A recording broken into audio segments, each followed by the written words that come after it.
for Monday, November 6th, 2021. Do do do do do do do do. Hey, so got those why Jean looks so wallen, lost jaw logs and white timbers. And Shaka, I see was on his army. Yeah, Shaka when all the walls fall. Ha ha ha ha. But I don't know if Jean-Luc gets these lost jaw logs and white timber. They're falling again. Good night, Eladril. We love you. Dathan has left the planet.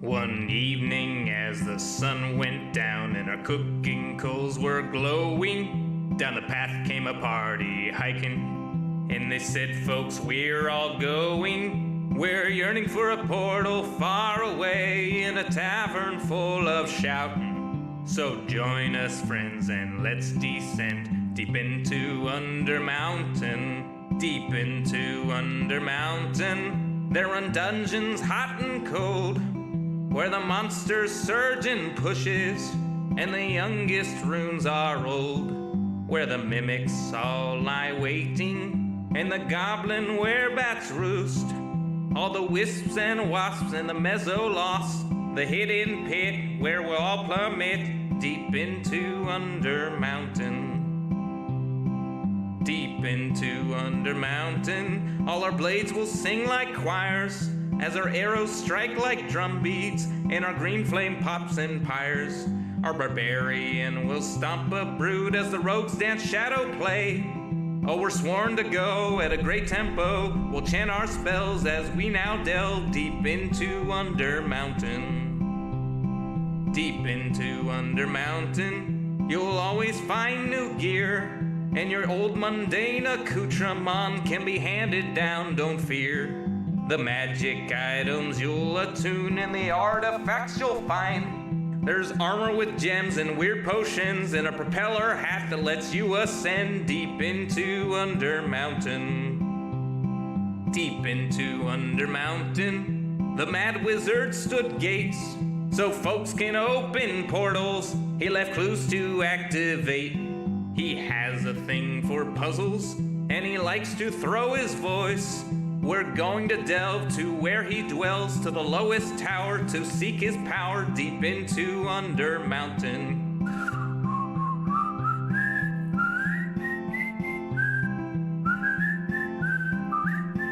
I'll see you there, the lowest lair, deep into Undermountain.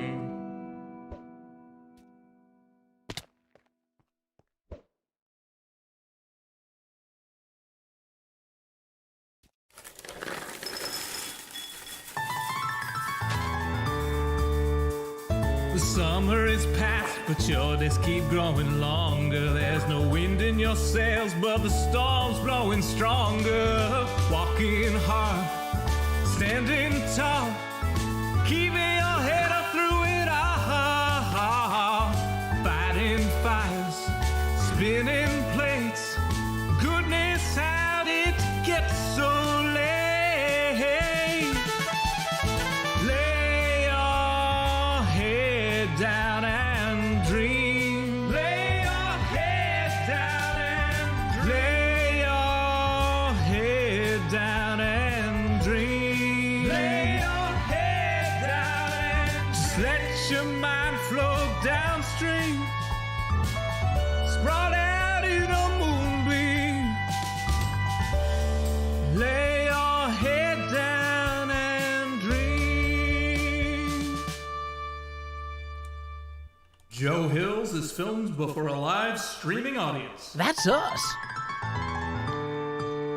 Howdy, y'all. Joe Hills here, recording as I always do in Nashville, Tennessee, and tonight on the HermitCraft server, y'all are my live streaming audience.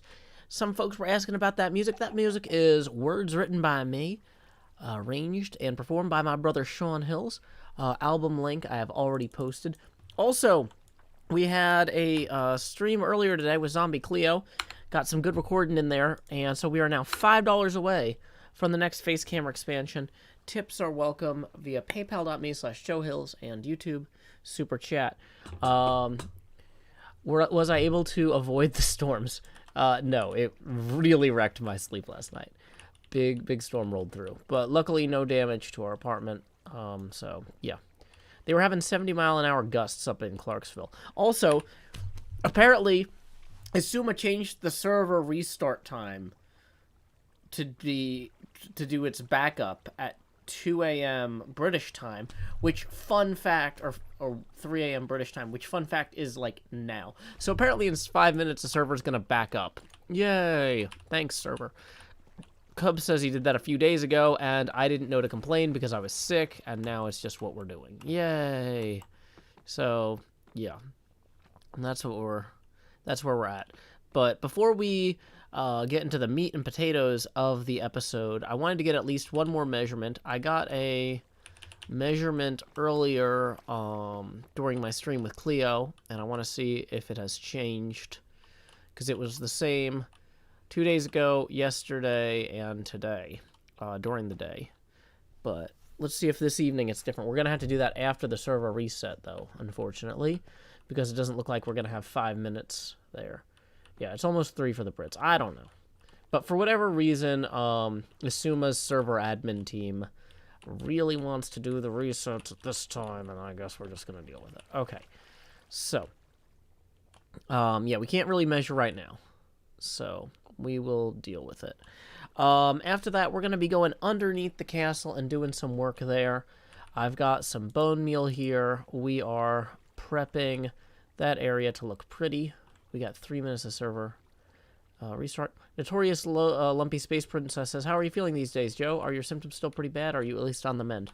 Definitely on the mend. Also, I was having some weird FPS issues before, too, where my game was going super slow. I think it was because I was in Bodum, and in Bodum, good luck rendering anything. It's just like, oh. But yeah, I turned my view distance down earlier, and hopefully it's fine. Okay. So, okay. Grant Rogers says, wait, is Joe's hair green? I don't know. Maybe. I guess right now it looks dark, like brown gray. Now it looks green. Now it looks blue. So, I mean, it's a mystery to everyone, really. But, okay. So, we are chilling, waiting for the server to restart, because we can't really... Yeah, the lag in Bodum is because they have a bajillion, like, giant dark areas that have some sort of weird lighting update issue. I don't know. Doc had some sort of solution to that. But I'm not sure that it's actually working. So, we're just waiting now. No, we do the backups every night. It used to be that the backups would be about an hour after I ended my stream. It used to be, but that was just early enough that it was running into when the British people were waking up. And so now they're trying to do the backups a little bit earlier. But it's really obnoxious. And so, yay. Maybe I could just start doing my streams later? I don't know. But anyway, I don't want to start doing something and then be like in peril when the backup kicks in, because that's, you know, a different problem. Bum bum bum bum. So we're gonna go ahead and hit disconnect, and hopefully the server will be back up shortly. Bum bum bum. But I hope everyone is doing well. Howdy to everybody in all 3 chats. We got the Discord chat over here with Mahi's0, Rix10, 100, Galdavik, Juniper Willows, welcome. Over on the Twitch, we got a few other folks. Lady Dora Winifred, AV, Razorback Sub, Yazzie Wolf, Stonk3. Okay, so let's assume that... Okay, dang it. Stupid resource pack. Okay, here we go. Nope. Now it's restarting. Fantastic.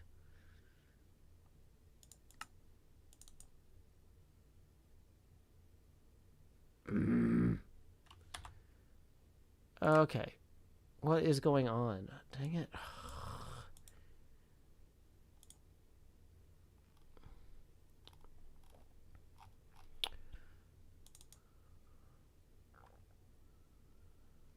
Thanks, the server. Okay. Is it working now? Okay, for a second I was worried. I was like, why am I seeing nothing? But I was just looking at the sky when I logged out. That's fine.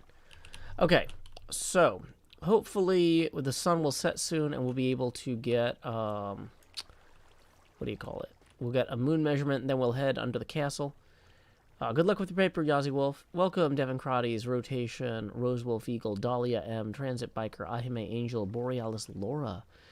And then over in the YouTube chat, we got Grant Rogers, Leslie, Yee, Serena, Trippy James Reynolds. Greetings to Northwest Tennessee. Okay. No, the backups are not testing for the world update. The backups are just every night we back up the server because it's very precious to us and it would be bad if it wasn't backed up. But okay. So let's see, what do we have to work on while we wait for the moon? Let's go ahead and get rid of that thing that I hate while Cleo's not here. Wait, did she lock it with the armor stand book? Of course she did.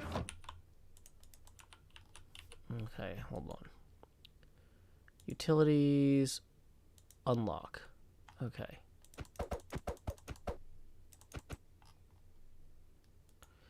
Utilities, unseal.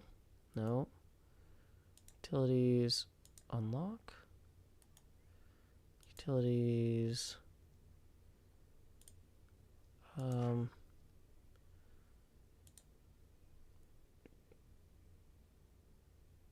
I don't know. Well, so that's definitely changing the pose. So how do I make it axable again?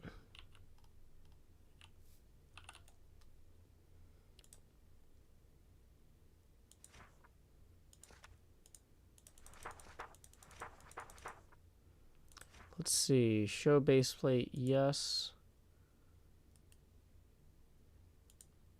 Show arms, yes. Apply gravity, yes. Stand visible, yes. Hopefully... Hey, there we go. That did it. Fantastic. Now that thing isn't going to haunt my dreams. We do need to keep hiding these. I'm putting away all the silverfish heads I find. So Cleo can't... Okay, so here's our moon. Getting a sign out here. Okay, so this looks like it's about the same. 1, 2, 3, 4. So this is where we were for the earlier reading. Yep. Looks like it's the same size now, if not slightly smaller. That's maybe 5 back, but okay. So here we go. December 6th at 21:04 U.S. Central. 5 from front. Done. Okay, so we have a reading. That's... Oh, look, I can just open this door and not be accosted. Fantastic.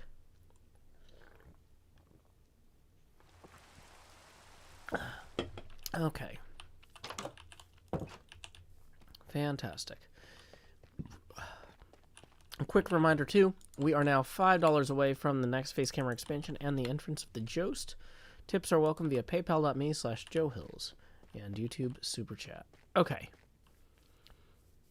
Trippy James Reynolds says, have you noticed that the moon is not going through phases? Tidal up, maybe. That is indeed possible, Trippy James Reynolds.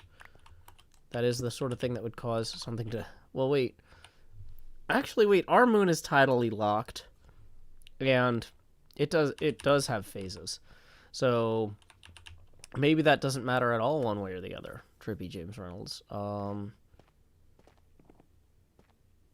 Maybe the Minecraft moon is always tidally locked. I don't know. We'll have to figure that out. How much of an effect did the beacon project have? We'll have to see. I mean, since we started the beacon project, the moon has not gotten larger. So, I mean, I'll call that a win.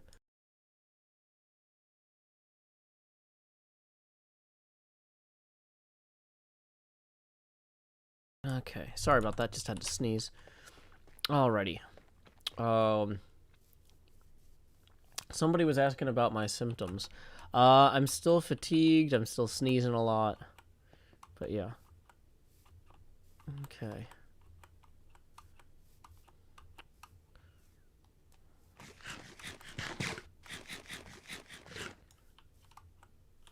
Let's see.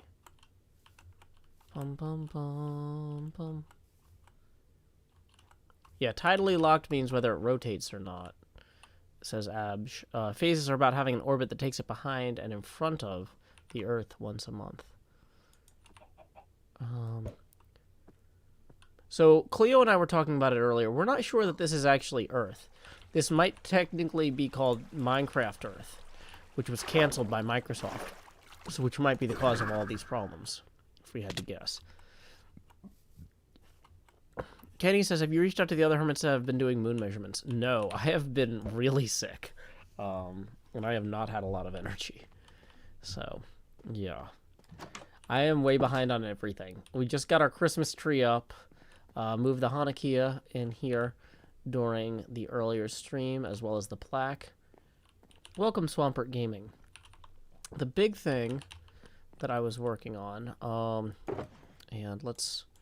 Just got all these stupid armors. Okay. So, actually,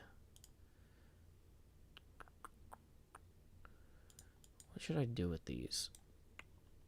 Maybe I should hold on to these. Actually, why don't I take the flowers back over? I'm going to take the flowers back over to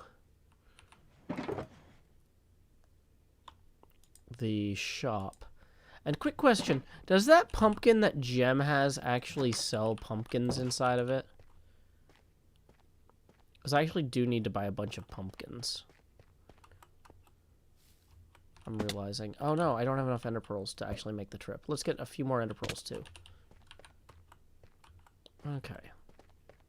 Welcome, Amy M. Glad you could join us. Okay, so we'll grab 2 stacks worth. Great, great, great. Let's drop off underneath here the moss and the bone meal we have. There was a pumpkin over by Gem's thing I saw. Okay, so as you can see, we've got this little azalea grove that I've started on here. It's a work in progress. We actually need to grab all these yellow flowers because we have a shortage of those in our shop. Those, for some reason, keep being in high demand. And we probably want to grab the blue ones, too.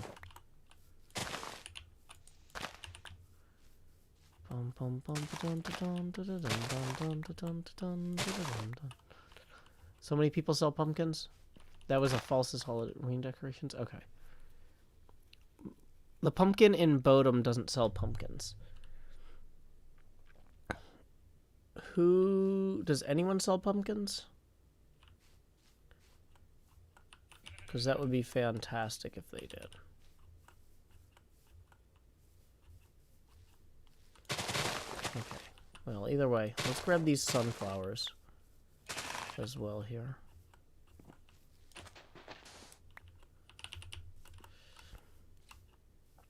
So a bunch of these now have these moss covers over mushroom, glow shroom blocks. But unfortunately, those blocks are super expensive to gather. G-Train might sell pumpkins.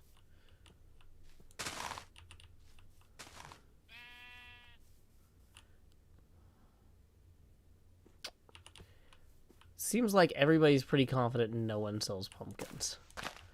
Which is not what I was hoping to hear. But, okay. We'll deal with that next. Separately. Okay. We're going to put the bone meal into here for now. I don't know if anyone even built a pumpkin farm. Like, we're just not doing a lot with pumpkins this season, I guess. Okay. Get rid of some of these too high grasses. I feel like those are a little bit weird. Not my favorite. I could make a pumpkin shop. Yeah, that's true. Because I had like a little row of pumpkins in my farm, and then I chopped them down because I didn't think I needed any more. But I'm starting to think maybe I do need more. Hey, welcome, Scorpion. Glad you could join us. Okay.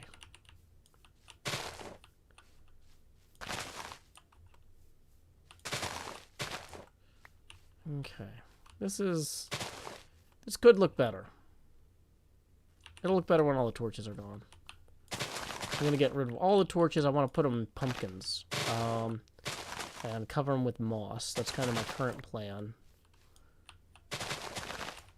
Okay, make sure I've got the right chat open.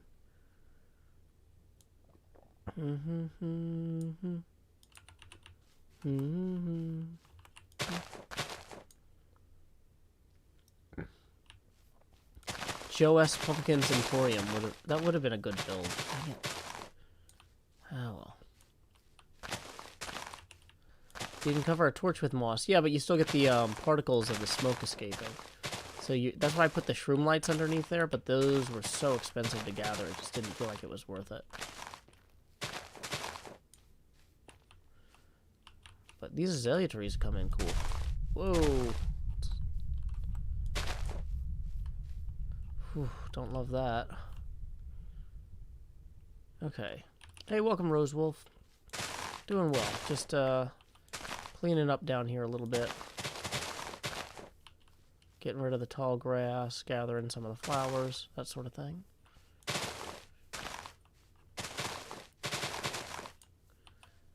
Okay.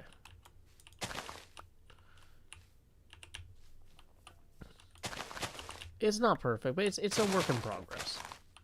And it's getting there.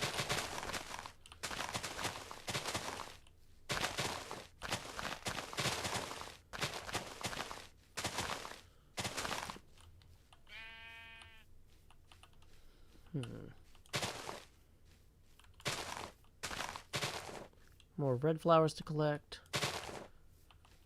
Maybe Eye Candy has pumpkins. Impulse might have a farm, but nobody's sure if he sells them. Okay.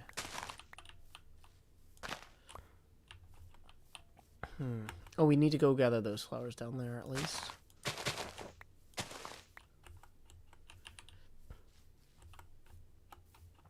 Well, a bucket of water will get rid of all the moss carpets too, though, is the thing. So we don't want to do that. Also, we're only trying to get rid of the tall grass. We don't mind the low grass. See, it's that sort of thing that's obnoxious there. What are the pumpkins for? We're going to bury them underneath moss carpets to light this without particle effects. Oops. I want to make the jack-o'-lanterns, yeah.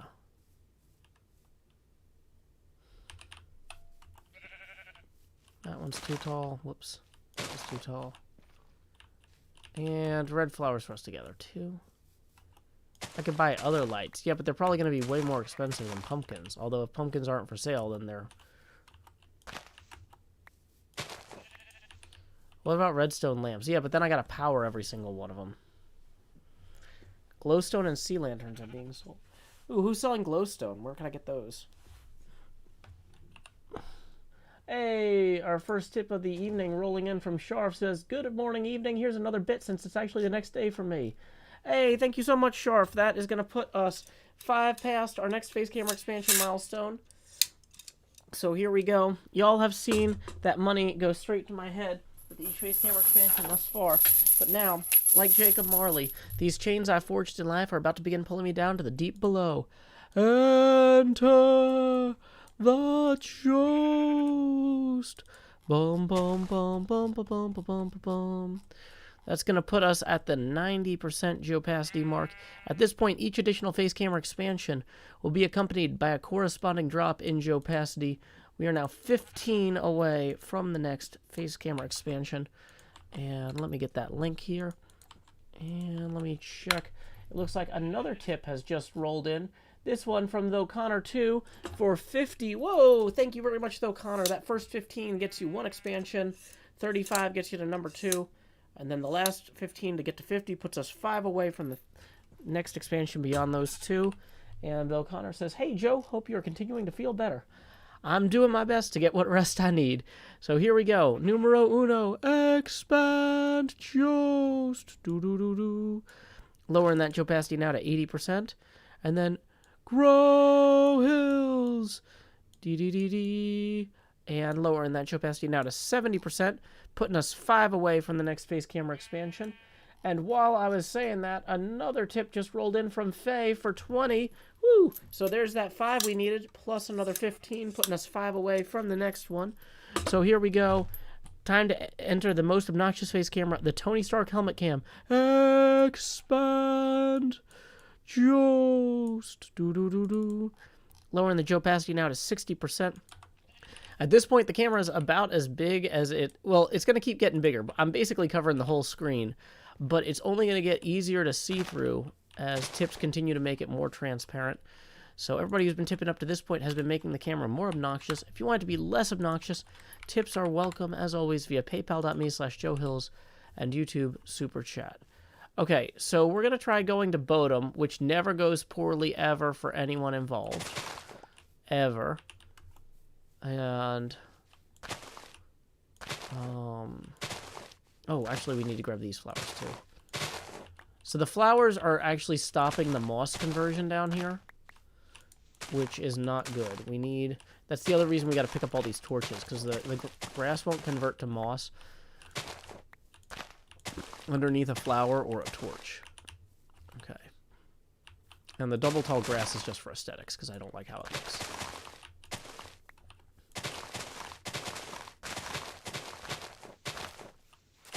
Oops. Probably needed that. Uh-oh, moon. So when we go back topside, we're going to have to find a bed. I should probably set up a bed down here somewhere. That would probably be wise, you know, while we're thinking through things for a change. Are we the only person online? We are. Or people, I should say. Okay. So the moon's just rising now. So it's not like if we just knock out all these tall grasses, it'll be daylight by the time we're done. There's no beds in Bodum. Yeah, I need to use a bed here before I go. But, oh, and here's more flowers. We needed to go restock the flower shop anyway.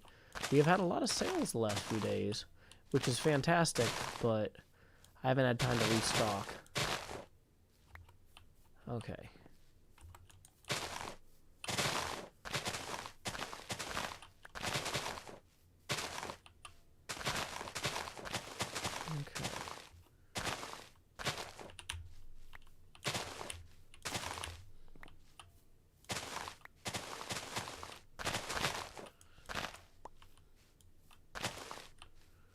So there we go.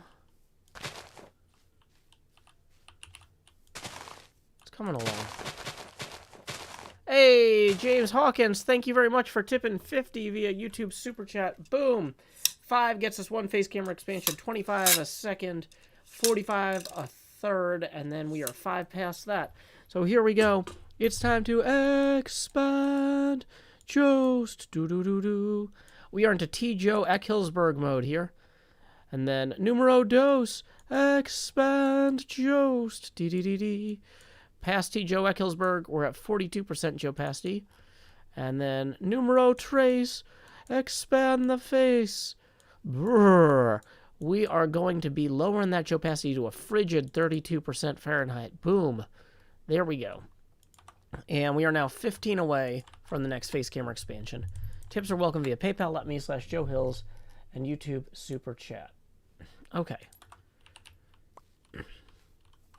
T. Joe Eckhillsberg is when the camera is just my glasses and my eyes.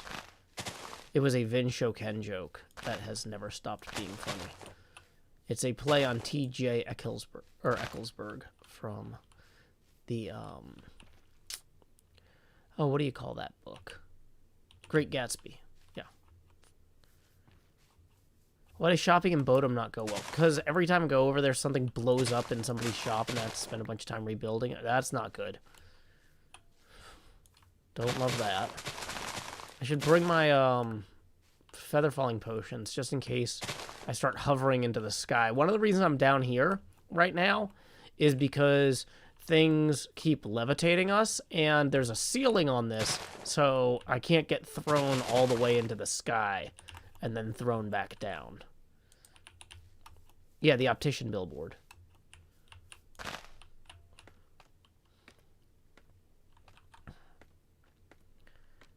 Okay. Why am I stuck? Oh, yeah. Oh, yeah, we usually turn off the ring light at this point so it's not reflecting off the glasses.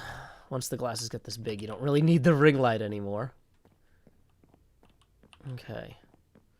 So hopefully there's no mobs in the courtyard here, so we can just make a run for the bed.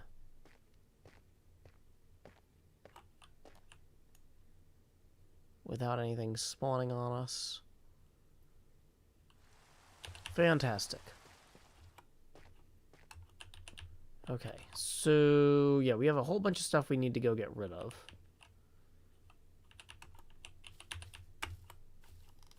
Let's get our ender pearls out. Are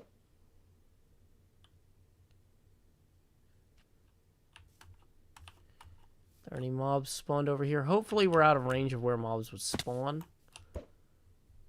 Take a bed with you. You know, I feel like that's disrespectful to the local customs. If the locals decided they don't want beds in Bodum, it seems like showing up with a bed is a good way to get shot. So, you know, let's maybe not do that. Why isn't there a lantern on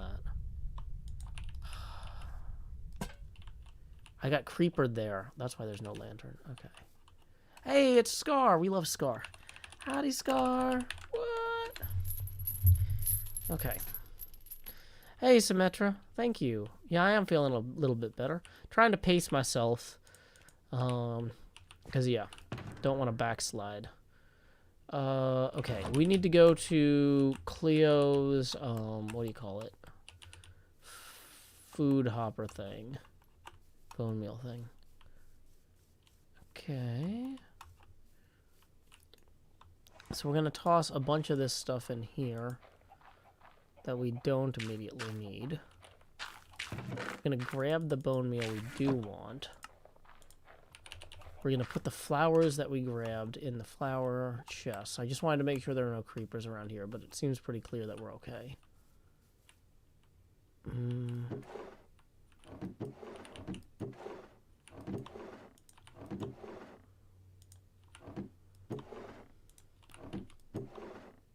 have any of those. Don't have any of those. We do have one of those.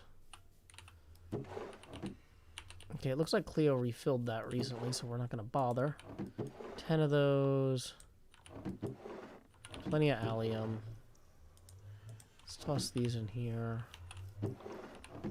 Yeah, just in case anybody's looking for red stuff. There's some red stuff. Okay. How much money do we have? Dang it.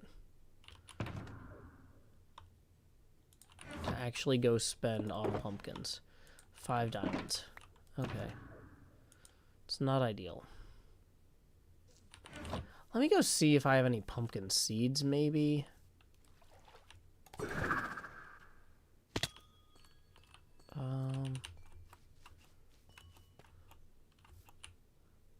Hello, dog. I feel like I would have had some pumpkin seeds in here at some point.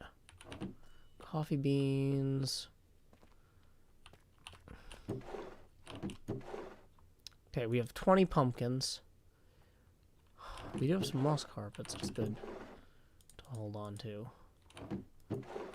Maybe 20 pumpkins and 7... No, those are melon seeds, not pumpkin seeds. I mean, maybe 20 pumpkins is enough to get started here.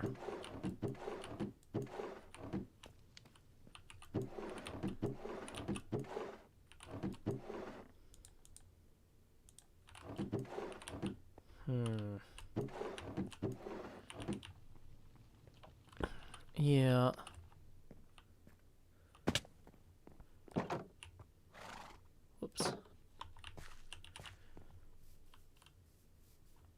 We can shear these 20 pumpkins and get some starter seeds. And that might be enough to hold us over. Dang it. Hey, Swampert Gaming. I'm glad you are enjoying the stream so far. Dang it. What happened there? Hey, Transit Biker. Thank you for the 5. Who says, glad you're on the mend. Well, thank you very much, Transit Biker. That puts us 10 away from the next face camera expansion. Tips are welcome via paypal.me/JoeHills and YouTube Super Chat. Oh, wait. We need to grab that and then that. Yeah, so let's go down underneath here and plant the ones we have. Scar might know if anyone's selling them.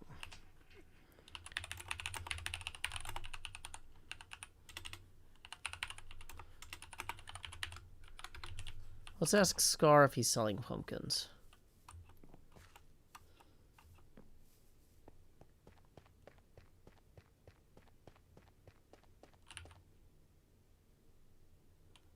I feel like the camera is misaligned. There it is. Okay.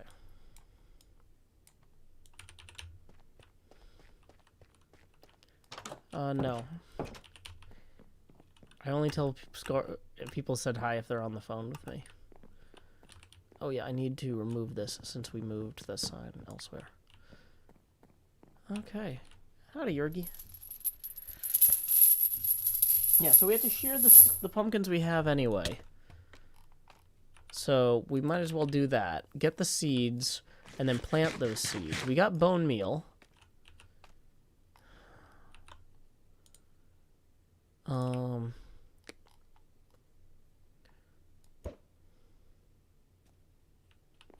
I've got the hoe right here.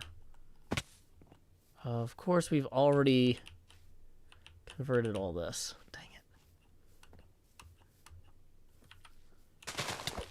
it. See, that's why the double high grass is also bad. Gets in the way of your mob fighting ability.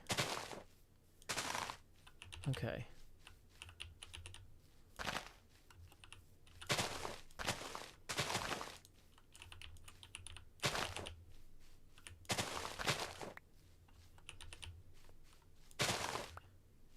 I could have sworn there was another pond over here somewhere. Am I wrong? Okay, let's go back up here and see where we can see the water. There's not water over there. Okay. There's water over there, but no grass left. Have I gotten rid of all of the places where there's water and dirt? That was maybe silly of me. A bit premature. Wait. Well, what if we clear out some of this?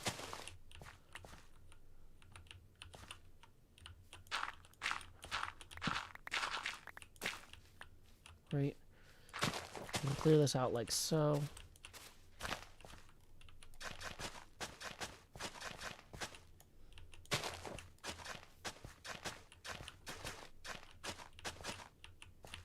Okay.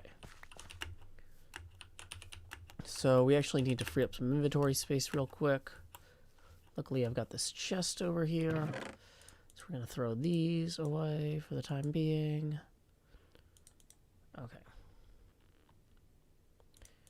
Now we also need to turn all of these pumpkins. Do I have shears? No. Oh, dang it. That was a mistake. Okay. Where's the nearest ender chest?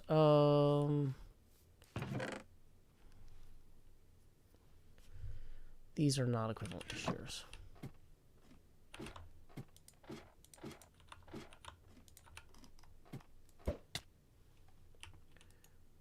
Okay.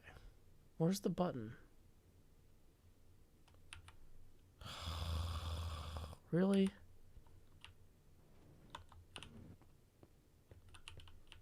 Oh, wait, there it is. Choo choo.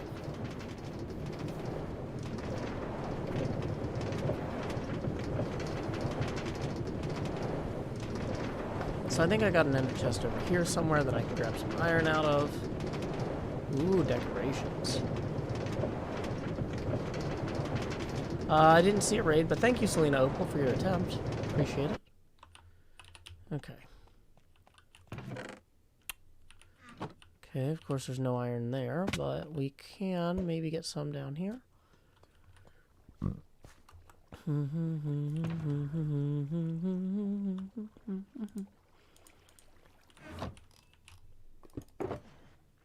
Okay.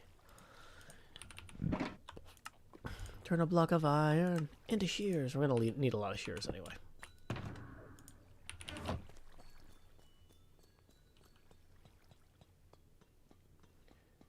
Okay, up we go.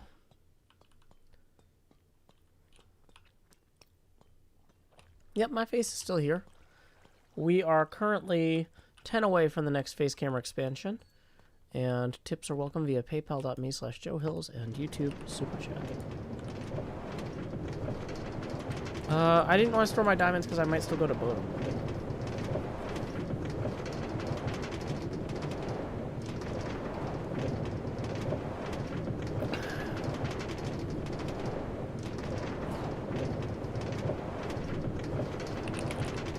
Scar says he doesn't have any. Thanks anyway. Okay. Whew.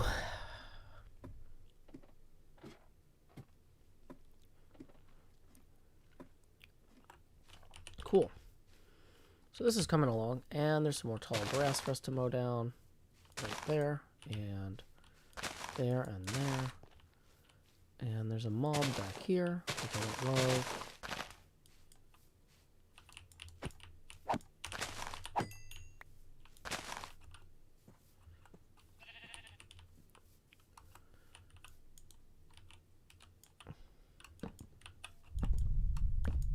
Dang it, apparently I shouldn't have removed that torch.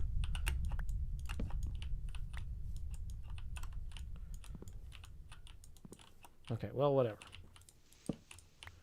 Where is that, where did that zombie spawn, I wonder? Probably down here somewhere. Back here, or right there, right there. Dang it, I'm just barely too short to harvest all those torches. Because that would be handy to have all those, right? That's fine, whatever. Yeah, apparently that was the moon torch. Whoops. Dang it! Forgot to get those slow falling potions. Okay. Have a good night, Transbiker. And my inventory is full again, of course. Fantastic. We actually want that, don't we? Get rid of the dirt for now. I'm gonna probably want the dirt later when I realize I need it over here, but whatever.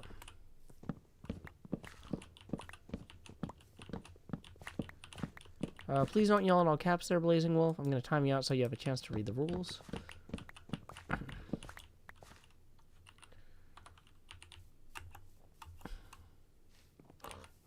Please don't yell in all caps there, Nimeral. I'm gonna time you out so you have a chance to read the rules. Okay. Whoops. Don't want those.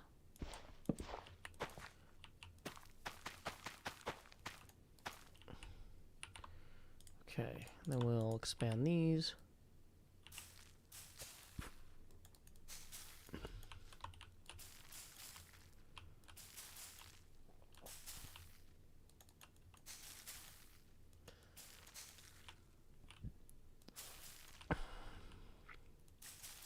Cat last name says, what are we setting up? We're setting up the stream. I've almost got the things I need for the stream, but I'm not ready yet to start. Hey, welcome, Mr. Hardluck! Like, for example, we need a ton more pumpkins.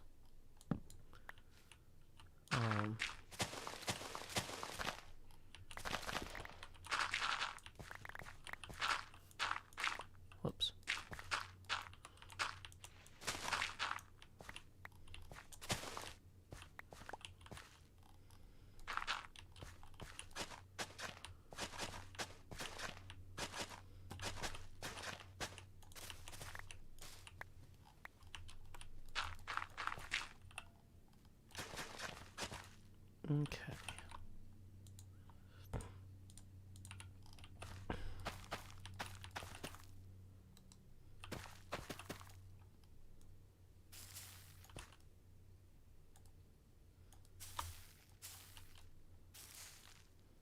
Pumpkins do have space to grow. Like this.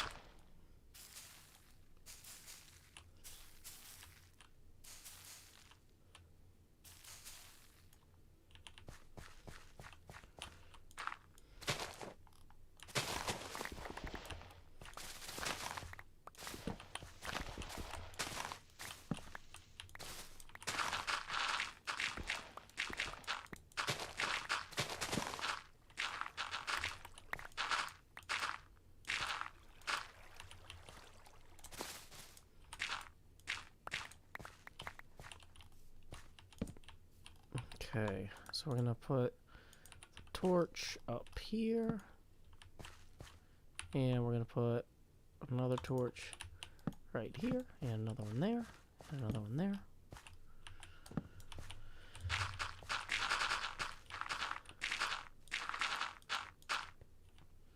And wow, we are really just burning through inventory spots faster than I was expecting. Not sure what's up with that.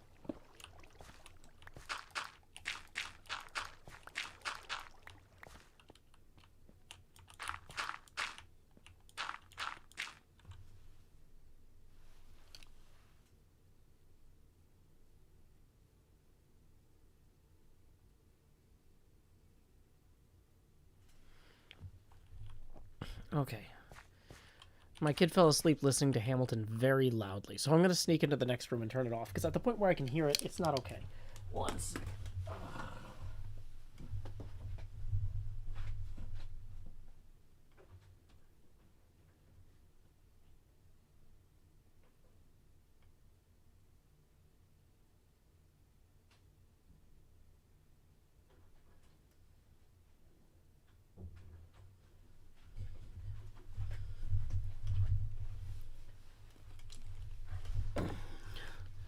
Okay, I am back.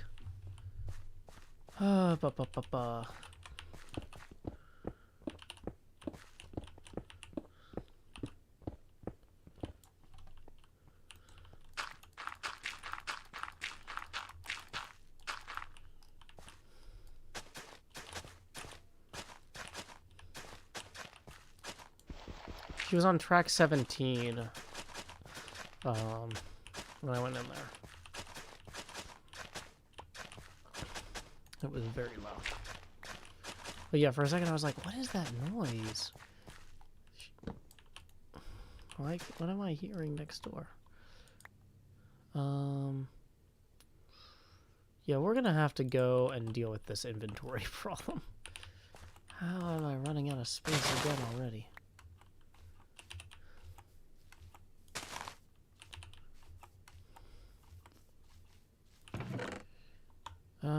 Okay, so we're gonna put the coal away for right now, the lanterns away. Gonna put the azalea and the moss block and the moss carpets away. No, we need the pumpkin seeds. We don't need this many shears. We don't... Oh yeah, that's why.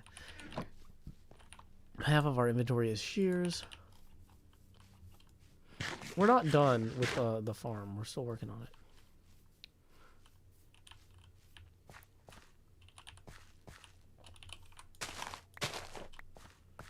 Okay, so I'm gonna plant pumpkin seeds all throughout.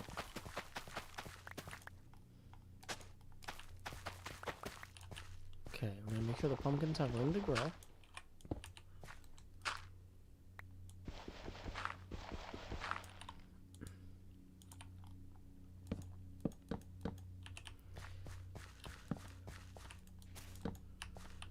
Okay.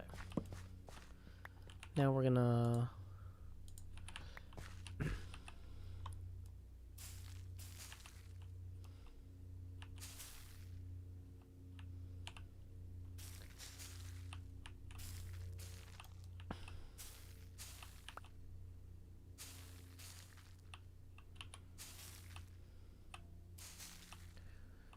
just bone meal. Whoa! That shocked me. Was not mentally prepared for that. Okay.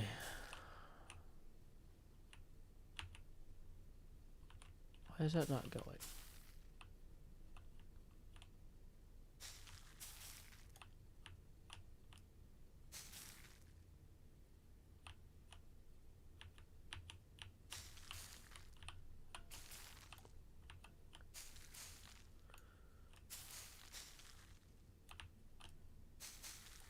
Okay.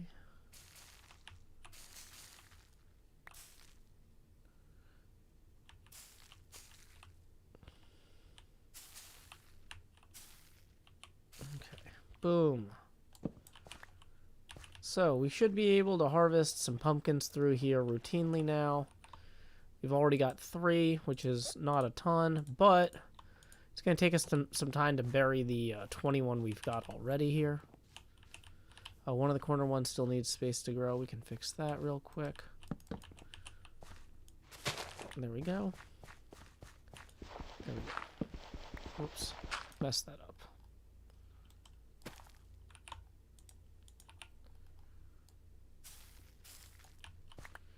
Next problem. Have a good night, Swampert Gaming. See? These grow fine.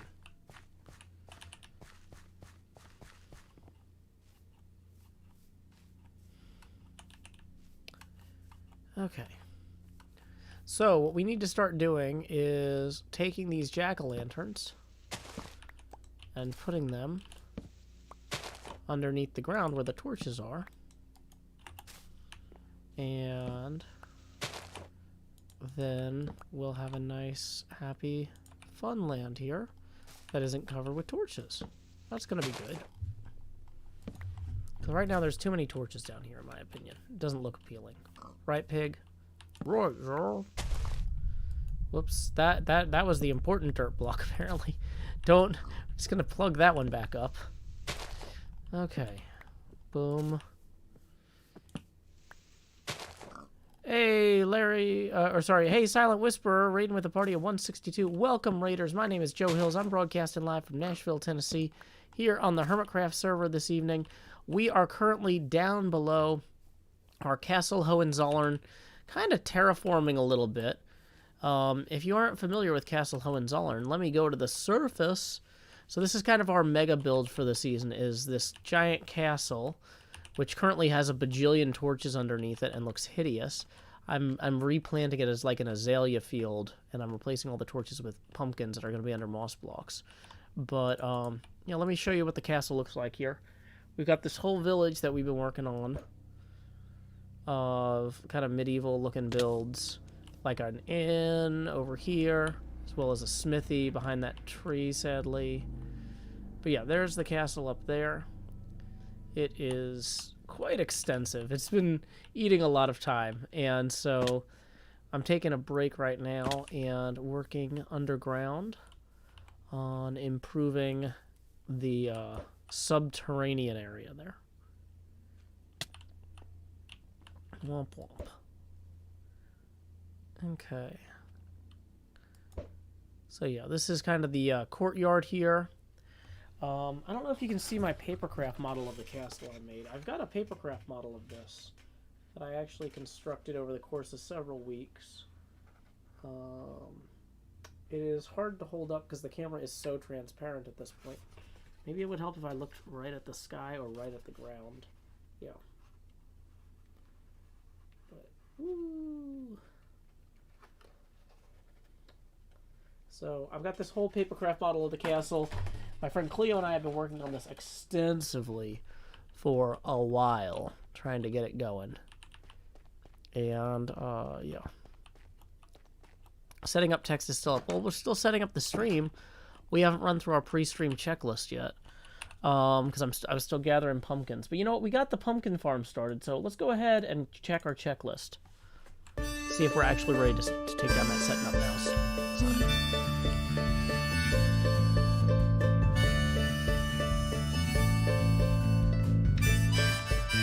8:30 p.m. the usual streaming setup. Turn on the lights, make sure they're bright and gleam. Title, tweet, pour water, tank top, and chroma. OBS seems all set, so I click start the stream, and so I'll pause, fold in, and open VLC. I'll pick 2 songs before, lay your head down and dream. I'll say that's us to y'all, Joe Hill's from Tennessee. Folks asking when will my stream begin?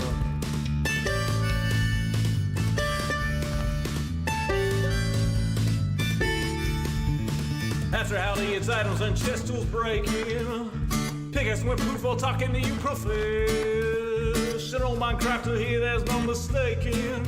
So I'll click crafting quick anvil time enchant, pick then I'll replace the books in a random chest with care. I'll tour my winery, I'm sure there's blocks somewhere, and then I'll hush and hush and hush and hush chaps where not any closer to recording. Folks keep asking and asking and asking and asking, when will my stream begin? Seriously, y'all, I need to record this next episode I've been working toward. I can't edit without footage, no. Once I'm all geared up, maybe we can start the show. So there we go. I think everything on that list is done. So let's take down that setting up stream now sign. And we are ready to rock. Boom. Sorry, my voice is a little off. I'm still recovering from COVID. Get your boosters, folks. Despite having 2 Moderna shots, I still was out of commission for several days after contracting COVID late last week. So, yeah, it's not fun. Go get your boosters. I am fortunately on the mend, and while my daughter tested positive, she is symptom-free, which is a very fortunate thing, because that would really be difficult to both take care of her and take care of myself at the same time with this. So, I mean, I'm still taking care of her, like I'm making her lunch and breakfast and dinner and stuff, but like, you know, I'm not taking care of her while she's sick. I'm just doing the normal preparing meals thing. So anyway, yeah, go get your boosters, folks. So yeah, if I seem a little lower energy than usual, that's part of it, is I'm still recovering, but I am feeling pretty good on the whole compared to how I felt a few days ago. I'm feeling fantastic, but yeah, just a little bit more chill stream tonight than we might normally have on a Monday. Just doing some nice, easy terraforming, you know? Nothing too wild. Because I wanted this space to be something interesting and usable. Because it's such a big space down here. It's a shame to just have it be a bunch of torches and grass, you know? And once we get the lighting in and the general kind of look and feel, we replace all the grass with moss, we get the azaleas in. Whoops, that one I already did. I'm hoping to actually come through and do some more significant construction, kind of to complement this. But yeah, it already looks better here in this one area without all the torches everywhere. And we can also kind of do some work reinforcing underneath the castle, make it look more real. So, yeah.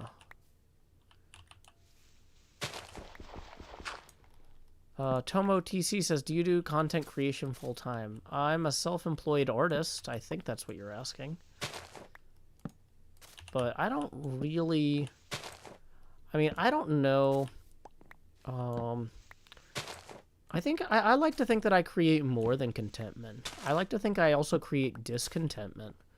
And, you know, encourage people to change their lives in positive ways. I don't just come in here and tell everybody, hey, you're doing great no matter what. You know what? There's a lot of things in the world that are broken, and there's room for improvement. So, content, discontent, I mean, you know, I do it all. But, okay. Let's see. Badger Spanner is also recovering well from COVID. Sammy says, I'm glad your daughter is symptom-free. It was hard to take care of other people who had COVID while having COVID herself. Yeah, I don't envy you, Sammy. That must have been really rough. Okay. Let's see. So we're just gonna grab some of these. 10 pumpkins. Not bad. I might want to expand this little farm here some. But that's gonna require doing like maybe an additional row back here. Which is like a whole thing, but it's doable.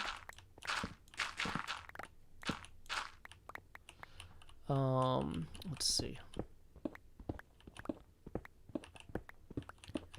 You can shear the pumpkins before you pick them up from the farm. Fay Ray, that is a very good idea. I'm gonna say my brain is not firing on all cylinders yet, and that is so obvious now that you say it, but is exactly the sort of thing that like I just would not have thought to try. So thank you very much, Fay Ray, for that incredible suggestion. That is, once again, very, very obvious, but did not occur to me because my brain is wow. Okay.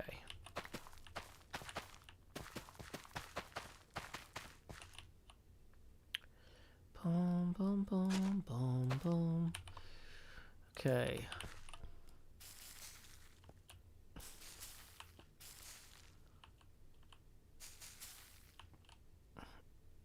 Hey, welcome, Pluto. I am glad that you enjoy the streams and the videos.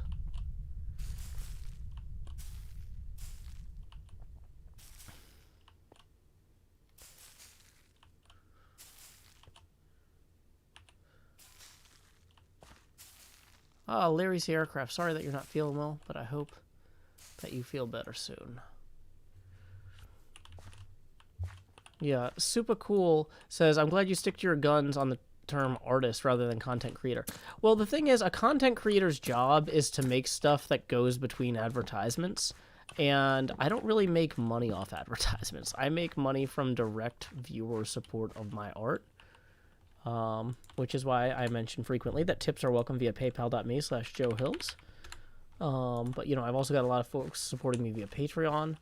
So, yeah, I don't think... like, if I had to go to... Okay, so, like, if I had to talk to the custody judge about what I do for a living, I would say I'm a self-employed artist or a self-employed entertainer.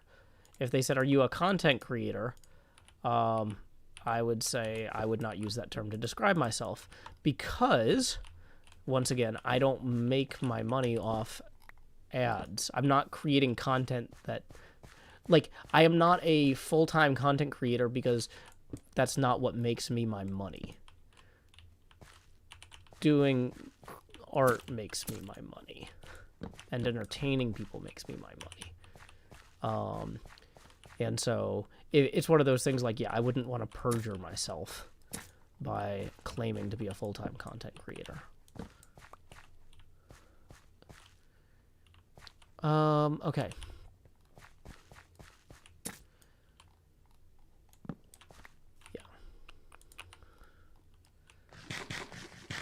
Are there other mediums I work in? Well, sometimes I paint, and I write poems, I write songs, I draw some.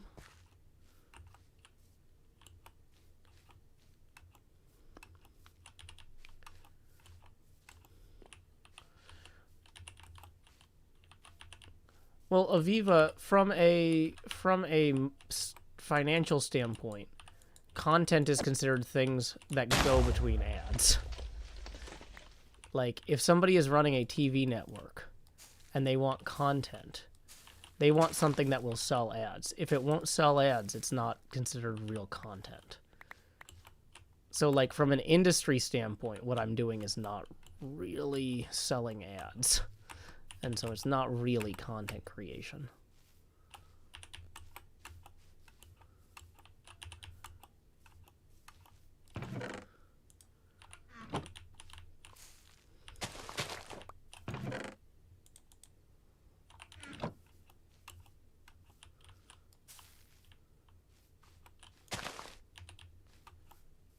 Okay.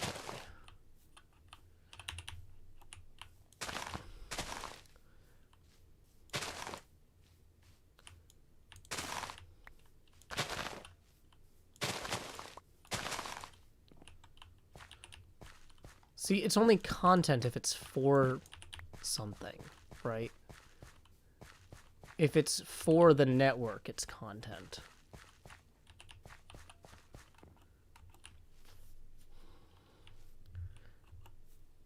What's the main way that I make money to pay my bills? Busking.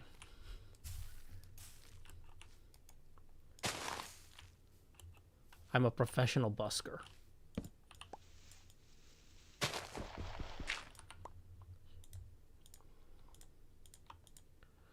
But saying I'm a professional busker sounds less reputable. So I wouldn't necessarily say it in court unless I was directly asked, in which case I would have responded in the affirmative. What's busking? It's creating art or entertainment in exchange for tips. There's literally a word for what I do, and it's not content creation, it's busking. But it's, you know.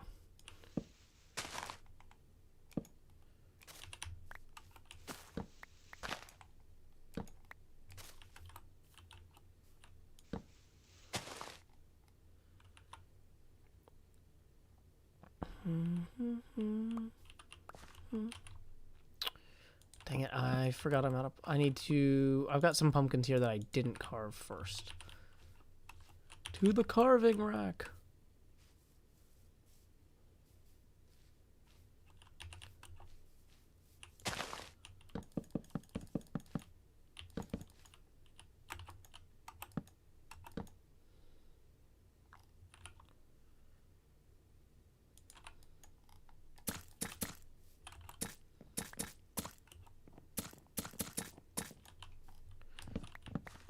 I mean, Aviva, here's my question then, is, like, would you consider the ballet Carmen to be content?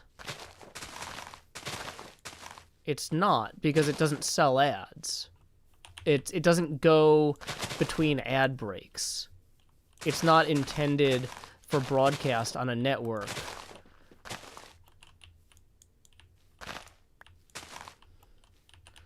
I don't consider Carmen or to be content. I consider it to be art. I guess it might be more of an opera than a ballet, but you know what I mean. But like, is King Lear content? I don't think so. Yurgi says content is just a thing you watch. I don't think King Lear is content, even though it's a thing you watch.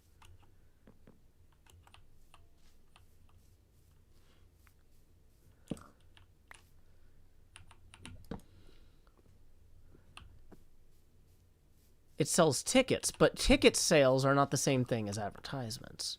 They're not driving a network.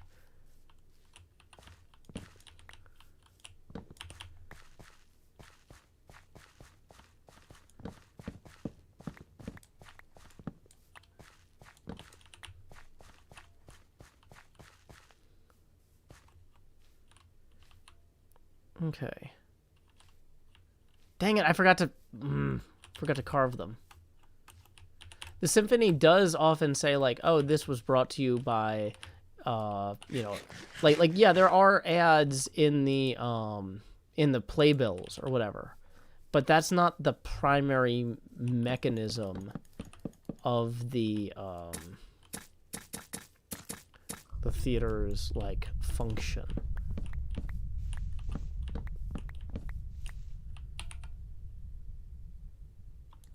Would television shows be content rather than art? Some of them. Not all of them, I don't think. I think it kind of depends on what the intent of the show is. Like, okay.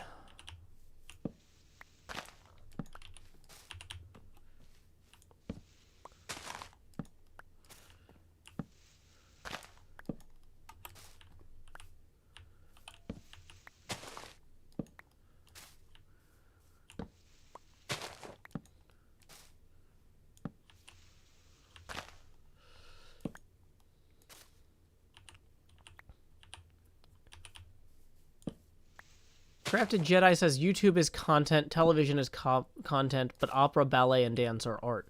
Okay, but what if somebody tapes an opera and puts it on YouTube? Is it still art, or is it now content? I don't know. I would argue that the people who were in that ballet don't all of a sudden become YouTube content creators just because their stuff happens to be put on YouTube.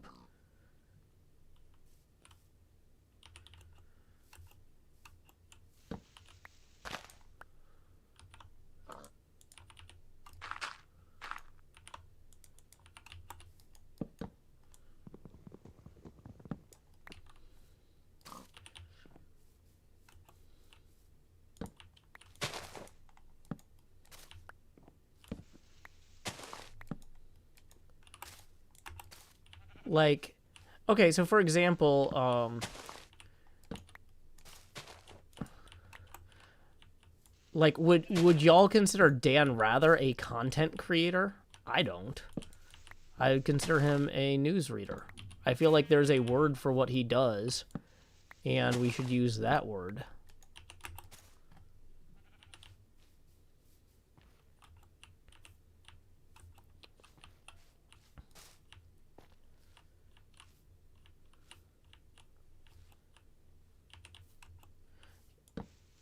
Aviva Kitty says, I don't even know who that is. Okay, that's a newsreader from when I was a child, I guess. Far too long ago for you, apparently.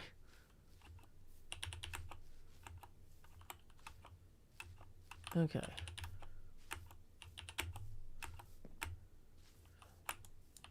Well, here's the thing, though, is you can think I'm wrong about not thinking I'm a content creator, and I can still think I'm not a content creator.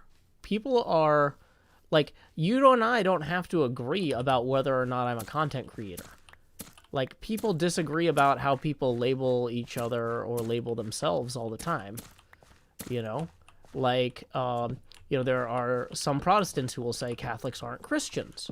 And so if a Catholic says that they're a Christian, and somebody's like, well, I don't think you're a Christian, it's like, well, you know, you guys can go back and forth about that, but at the end of the day, usually the person who is deciding what to call themselves kind of gets some agency, even and self-determination in that.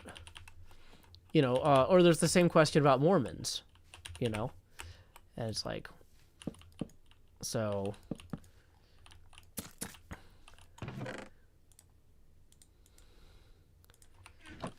different groups constantly fight over what labels can be used.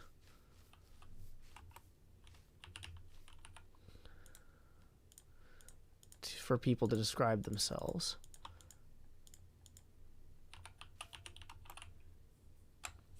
So...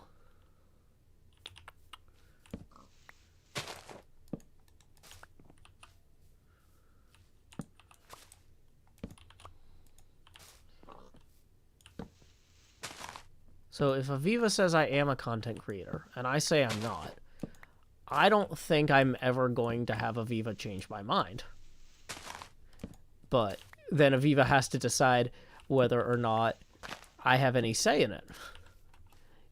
Would describing me as a content creator to Aviva's friends be incorrect? Even if, from a dictionary standpoint, Aviva might think I'm the one that's wrong. I don't know. To what degree does somebody who is self-employed get to describe their own job? You know? Like, I say I'm a busker, an artist, and an entertainer.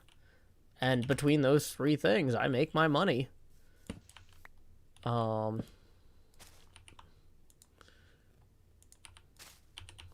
I don't know.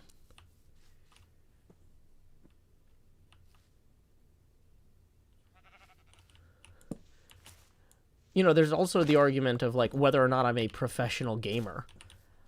I mean, I would say I'm more of a professional sculptor than I am a professional gamer. Because I'm constantly terraforming and sculpting things in a video game. I'm using a video game as an artistic medium, but I'm not what would be considered a, like, tournament level game player. You know what I mean? Like, so, you know, some of you might describe me as a professional gamer, but I wouldn't describe myself that way. Because I feel like a professional gamer is a different thing. That means something specific. Somebody who makes their money off ads on YouTube is probably a content creator. You know, if you are a... But that's not what I'm doing.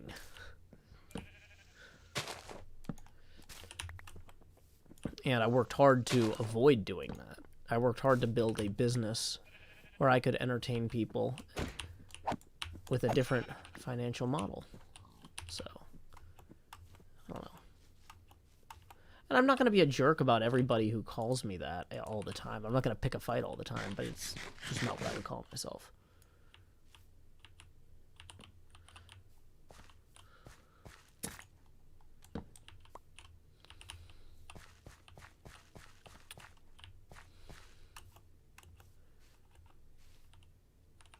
Okay.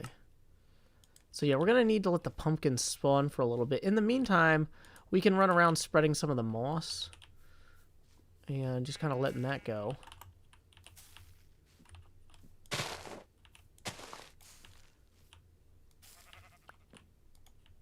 Like, would y'all call somebody who makes mobile games a content creator? I don't think... Like, I think that they're a different thing. Or somebody who writes magazine articles, I wouldn't call them a content creator. Because even though, technically, like, okay, that mobile game might be supported by ads, it's not part of a traditional network model.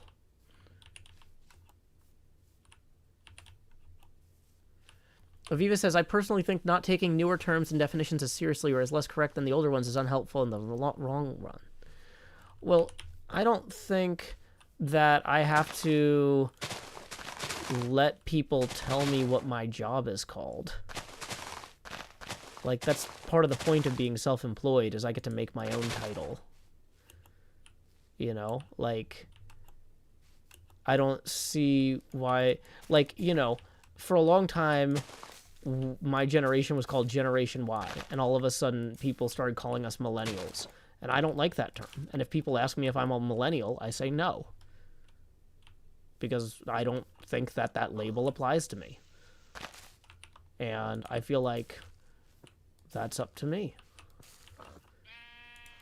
You know, and there's a lot of precedent for that. People, like, you know, they use terms like the greatest generation, but not everybody from that generation was that great. A lot of people in Germany in particular had some pretty significant moral shortcomings in that era. And, you know, I feel like you can't just apply the same generational label to everyone born within certain years.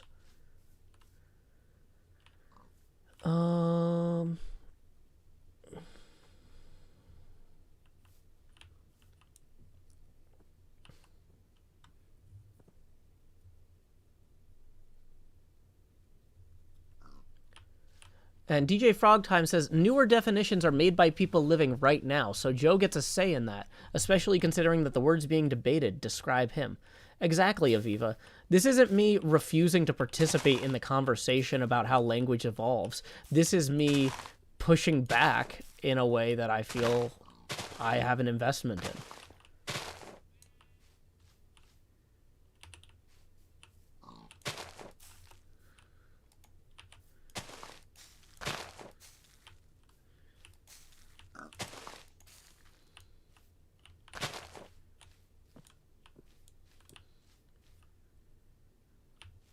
So,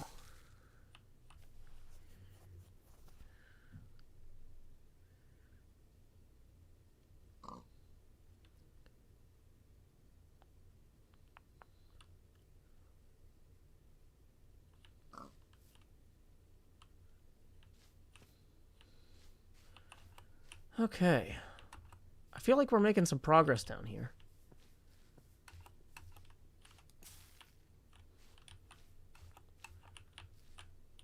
Okay.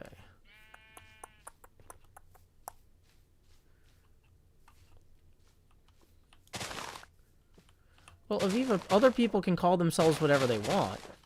I'm not going to pick a fight with them. But if somebody asks me if I'm something I don't believe I am, why would I lie to them?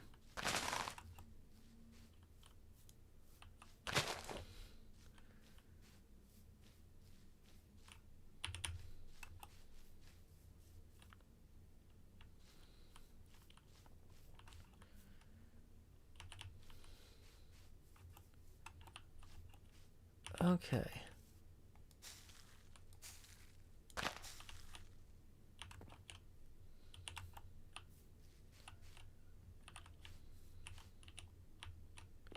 So let's go ahead and make sure that we actually remember to shear these this time.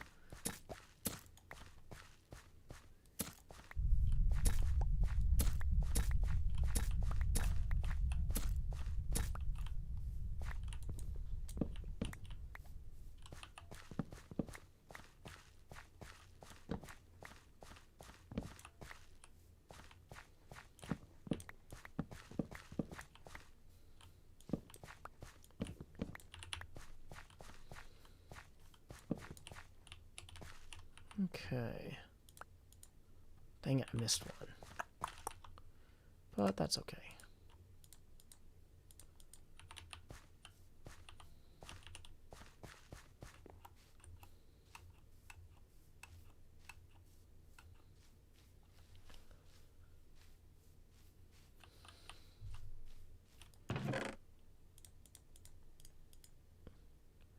Aviva says, I think I'm a bit too passionate about internet slang. That's okay. You can be passionate about... I'm not upset with you, Aviva. I just disagree with you. And that's fine. That's part of being an adult. We're good. As far as I'm concerned. No complaints here. Let's go ahead and keep lighting this up a little better.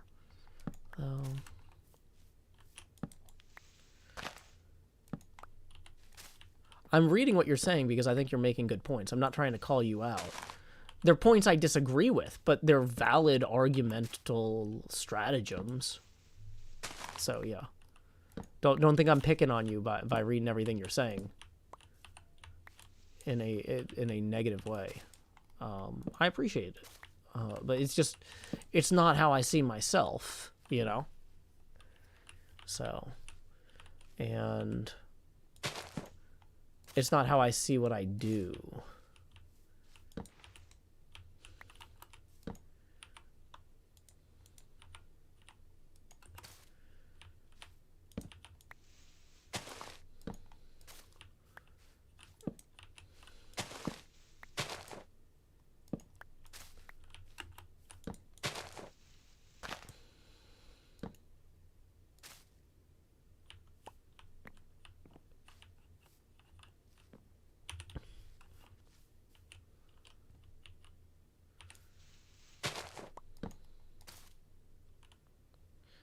Sir Nobles II says, who gets the final say on what words mean? They change by generation, or you grow up and experience, etc. Well, that's the thing, is I get to decide. If people ask me, does this word apply to you? I answer them to the best of my ability based on my understanding of what is and is not true about me. So...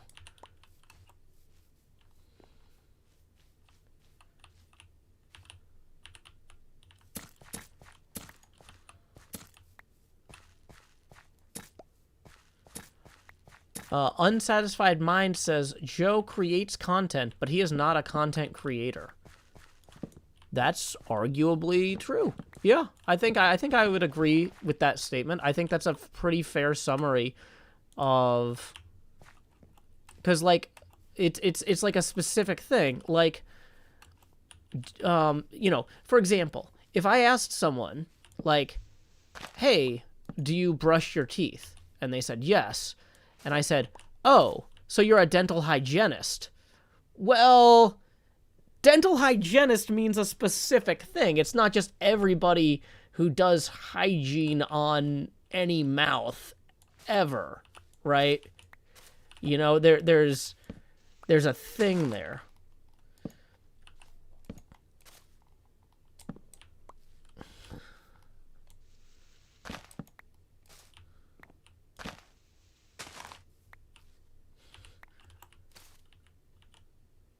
Oops.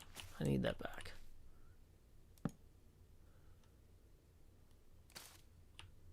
Bum, bum, bum. Yeah, and I'm not saying that other people shouldn't apply these words to themselves. This is just me saying how I see myself.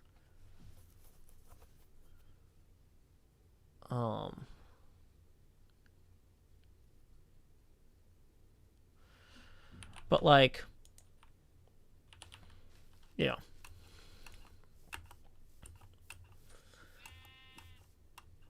When I put like my YouTube experience and Twitch experience on my resumes and my social media reach on resumes and stuff, I would just put the statistics. I would just say, you know, 20,000 Twitter followers, you know, 50,000 subscribers on YouTube, that sort of thing. I never wrote content creator because I didn't see myself that way, you know, and then, you know, if I was asked about it in an interview, it's like, oh, those numbers seem pretty high. I checked and your account is real. What do you do? I say, I make things that make people laugh. And they're like, are you a comedian? And I'm like, well, I make people laugh. I make things. That's it. I make things for people to laugh at, you know? And I am provable in court or to the IRS. It's provable that I make these things effectively enough that people give me money to keep making them. So, yeah. That's busking. It was because of the tipping model being the primary, you know, form of financial support there. Okay.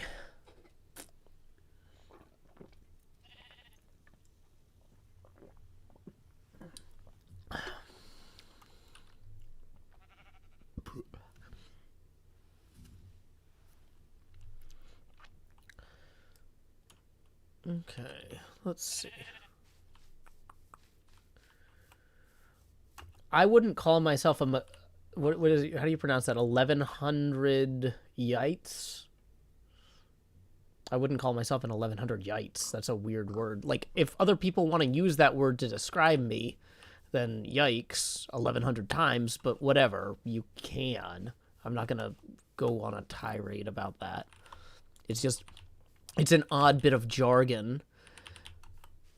That's the thing is y'all feel like the word content creator is accessible. I feel like it's jargon that doesn't really encapsulate what I'm doing in a meaningful way.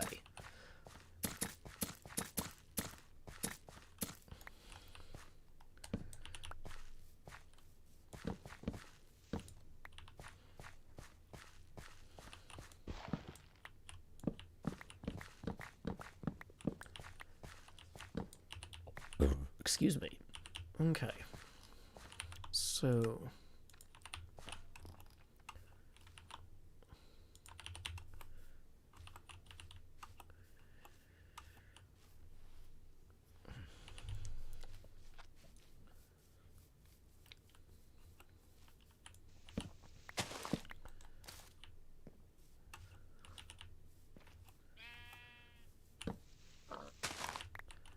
I mean, when I was a kid, we didn't have the word first-person shooter.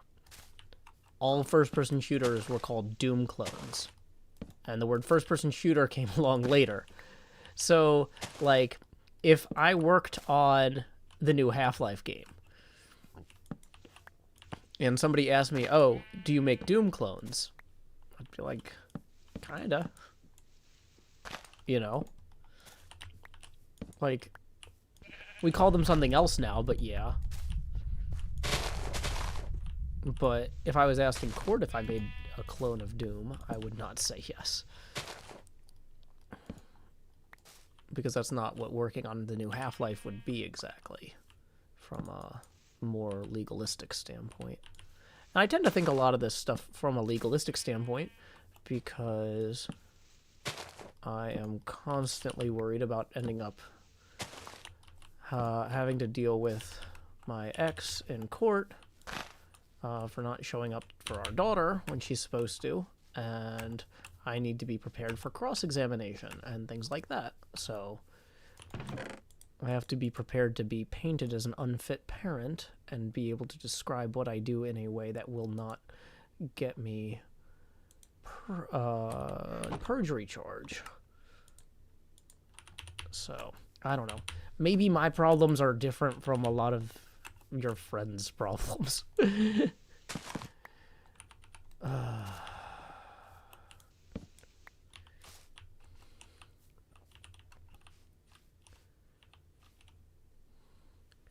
Hey, we got some tips rolling in here.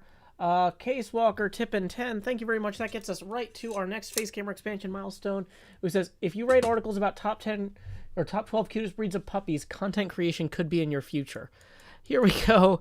Expand Joe. Do. Yeah, I would say that writing that would be closer to content creation. Let's lower that opacity now to 24% than somebody who like writes for The Economist or The New Yorker about like changes in agriculture in Bolivia, you know? Like, I think that there are some types of magazine writing that would be considered content creation and some that aren't.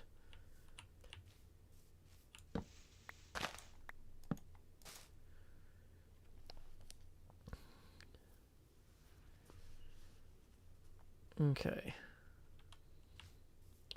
But either way, tips are welcome via paypal.me/JoeHills and YouTube Super Chat.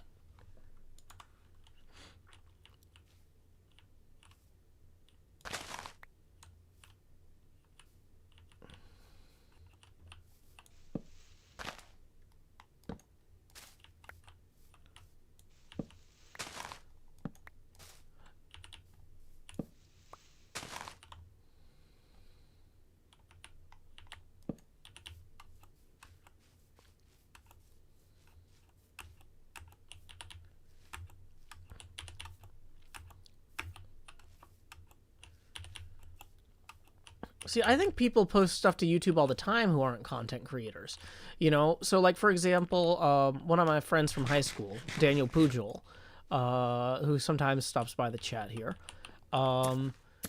he got a rock band and signed with Jack White and wrote a bunch of music. And some of that music is on YouTube because, like, you know, somebody at the label uploaded it there. But that doesn't make him a content creator, even though he writes poems that get published sometimes in magazines, and he writes songs that sometimes get uploaded to YouTube. He's not doing that I don't think that that's the same thing. Like, I think all sorts of people use YouTube who are not YouTubers. His stuff is on YouTube, and that's fine. But that's not his identity. His identity has nothing to do with YouTube, right? Like, YouTube is incidental to what I do, in the same way Twitch is incidental to what I do. Like, I stream on Periscope too when it works. Like, those are just different pipes. They're not, like... Whereas there's some people who, like, actually care about their YouTube statistics, and they're trying to, like, get subscribers and things, in like, as a goal. Like, I incidentally gain or lose subscribers all the time. And, like, I'll make jokes about, like and subscribe, but, like, that's not motivating me in any way. Those numbers don't mean anything. Oh, yeah, I describe myself as an entertainer. Yeah, that's one of the words I've used. Artist, entertainer, busker. I consider all of those valid.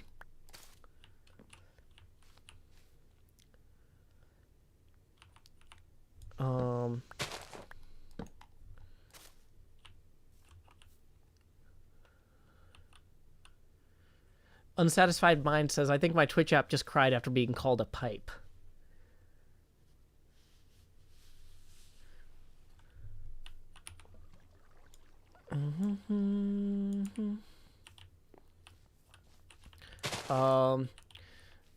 Somebody asked if I'm thinking about doing a solo world with the new update. Yeah, I saw Gem is doing that. I'm really not looking to take on new projects right now with recovering from COVID. I'm trying to get caught up on the stuff that I wanted to do already. Like, I was supposed to be doing pinball streams last week with my brother, but he couldn't come into the apartment because I had COVID. So I'm a week behind on pinball streaming with in-studio guests. There's all sorts of stuff that I want to do that I'm just not able to do right now. And I need to focus on resting and not launching a new show.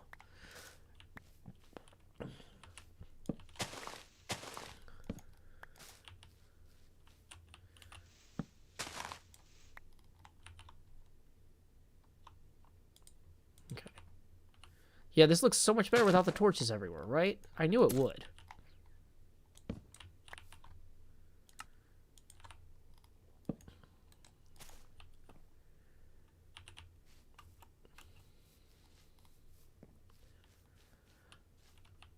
Yurgi says internet entertainer, perhaps. I don't know why it would need to be qualified with that. I mean, if somebody put my videos on a DVD and watched them, like, at summer camp with their friends, they would still work. Like, you don't need the internet to enjoy what I do. You could get it by other ways. Like, the streams, obviously you need the internet to see them live, but, like, somebody could download the VODs and be watching these 100 years on a Laserdisc without internet at all. They might not be available on the internet at some point. Non-internet mechanisms for watching my work might outlive internet mechanisms for watching my work.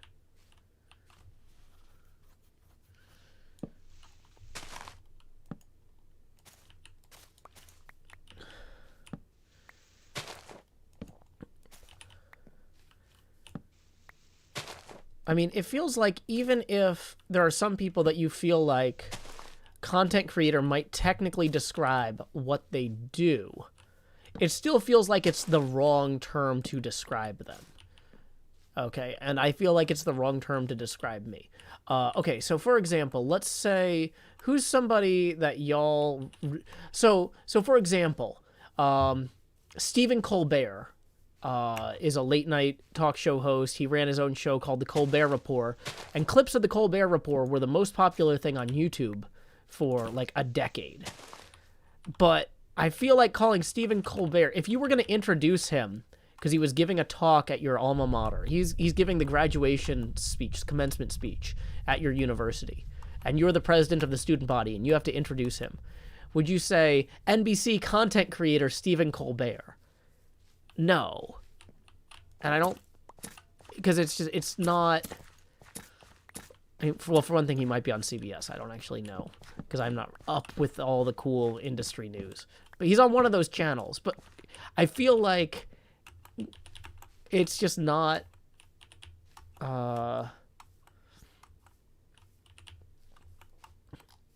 it's not the right word to introduce him with. People are saying CBS. Okay.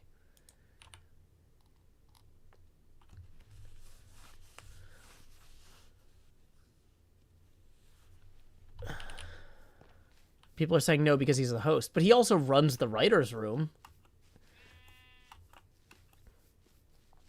Like, if Rob McElhenney from Mythic Quest, it's a hard one to say, Mythic Quest. If Rob McElhenney from Mythic Quest was here, I would not introduce him as content creator Rob McElhenney.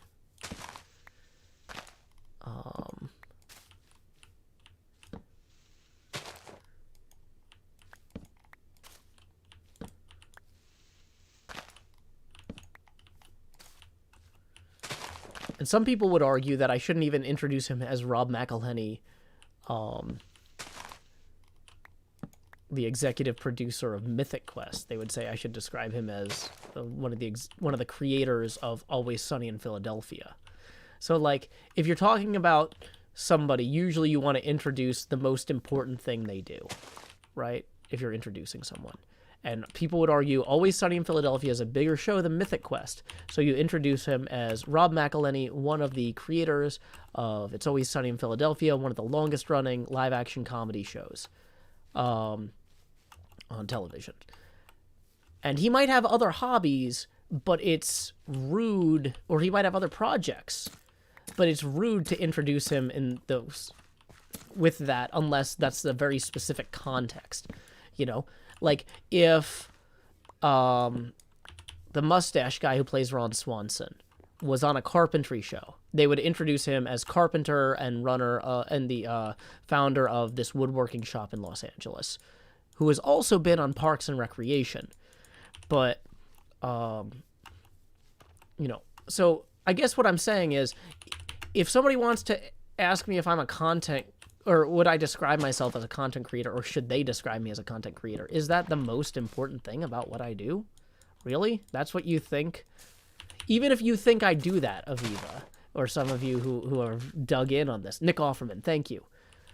So some of y'all who insist I am a content creator, is that a polite way to introduce me? If I think that that's a like, any elements of what I do that you might consider content creation are a trivial facet compared to the other stuff I do? I don't know.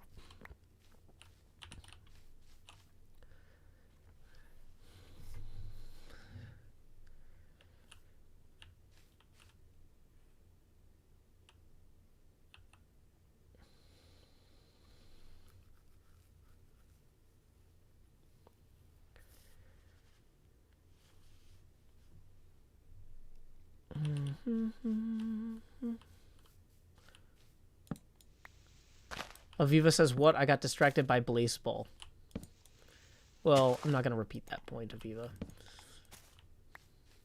Actually, I am, because I think it was really important.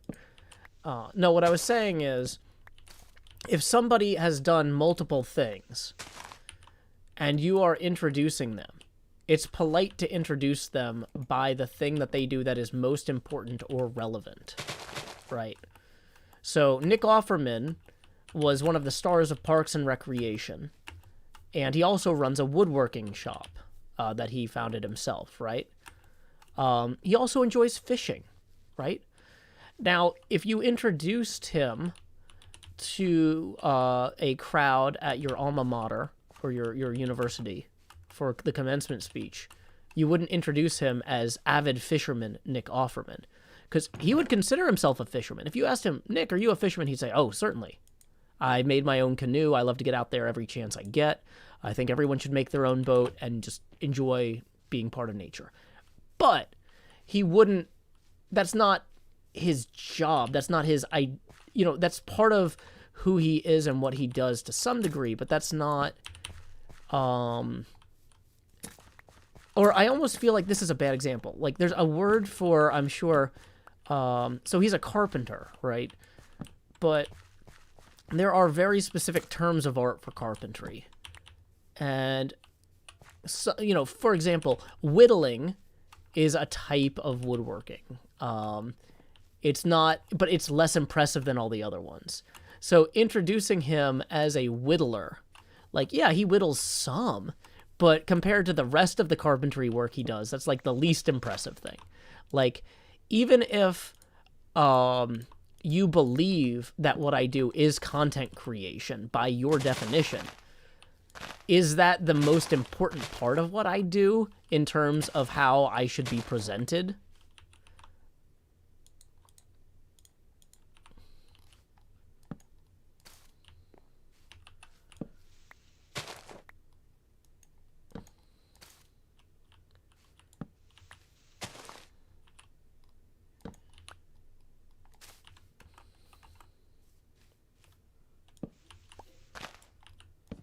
Apparently, Nick Offerman was in Sing as Norman the Pig, which I was completely unaware of. See, I would not... If somebody introduced him as that, that would be weird. Chef Nutmeg says, you are a delight. Thank you. Sakara10 says, in the queer community, we are always about picking your own label and respecting what other people label themselves, and I think that applies here. Well, I'm not sure that it does, because this is a less... internal thing, arguably. This is about what I do and how much say do I have over what I do. Like, how much of what I do is my identity versus, like, its action that's being put into the world. How much can I say about it? You know what I'm saying? It's not something that's as purely internal. So, I mean, I think it's a good point, and it's an interesting point worth raising, which is why I said it aloud. And I'm not sure whether or not it holds. I could see both sides of that, and I'm curious to what other people would think about that.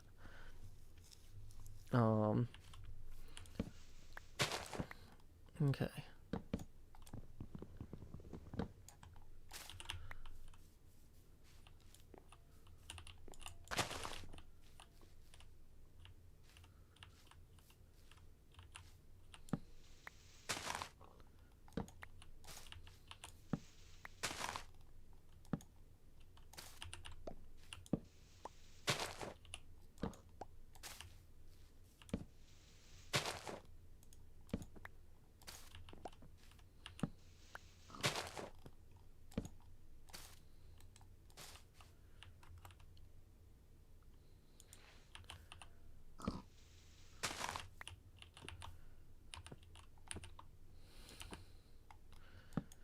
Sugar Bear Sam says, they're right, Joe. It's about consent. What you consent to be called is a viable point of discussion. Well, the thing about that, though, is I could think of a lot of strong counterexamples. Like, if somebody embezzles millions of dollars from a charity, and they're like, I don't really like to be described as an embezzler. I think there's a lot more to me. Like, I feel like we can use the term embezzler to describe this person. Like, to some degree, what you do is observable and something that other people can apply. No,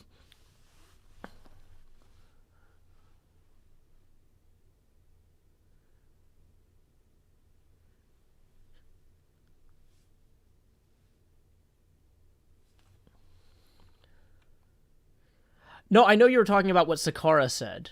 I know you're talking about what Sakara said.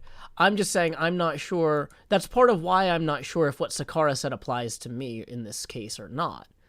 Because whether or not I think that I would rather not be called that, I don't know that I get to say one way or the other.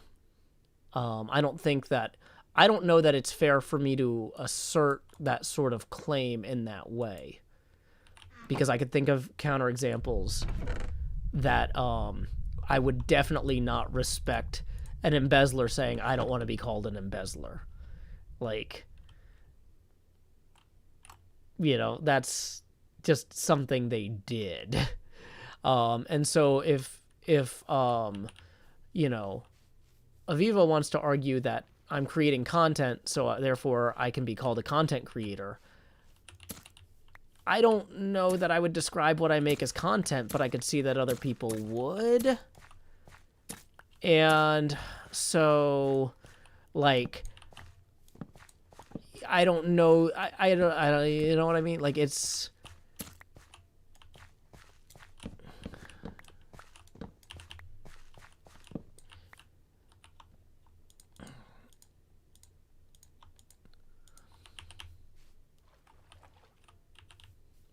Embezzlementalist is like a psychic embezzler. Aviva says we need a new word. I think busker is fine. I think entertainer is fine. And I think artist is fine. I think we have got 3 great words that describe what I do already.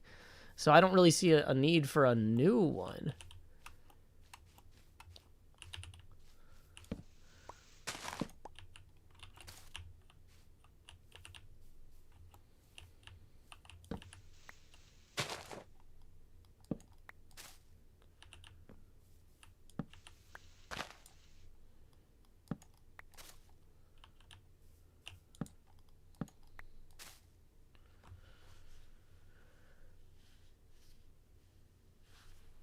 Okay. Sir Noble II says, I am a flooring installer. As an also an independent contractor. I don't introduce myself as a contractor because the term is too broad, even though it makes me sound more important than a lowly flooring guy. Yeah. Yeah.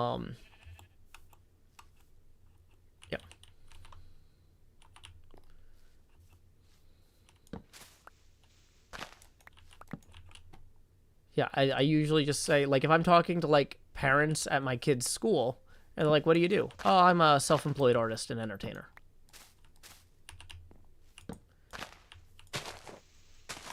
Like, I feel like that really says all I need to say. And if they say, oh, how do you make your money? I say busking. And that's pretty normal here in Nashville, because a lot of people make their money busking. And so that's fine.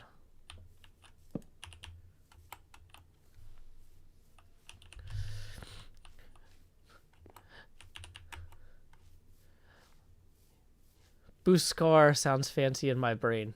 Are you searching for a better word? But yeah, I don't know. If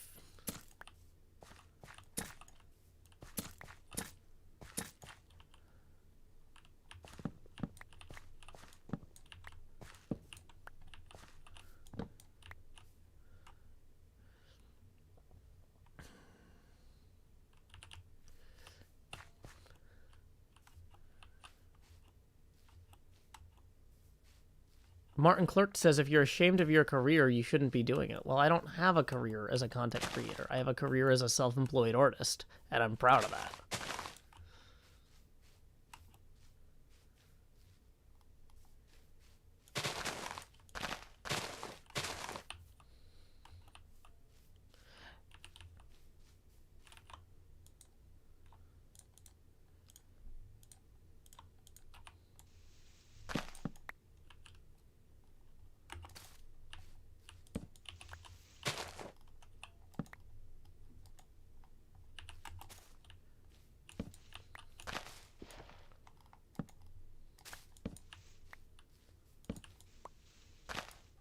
Have a good night, Sammy.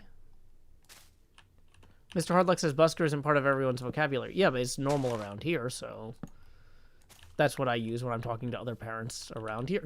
The kids at my parents, or the parents at my kids' school live in Nashville, so they know music industry words and entertainment words.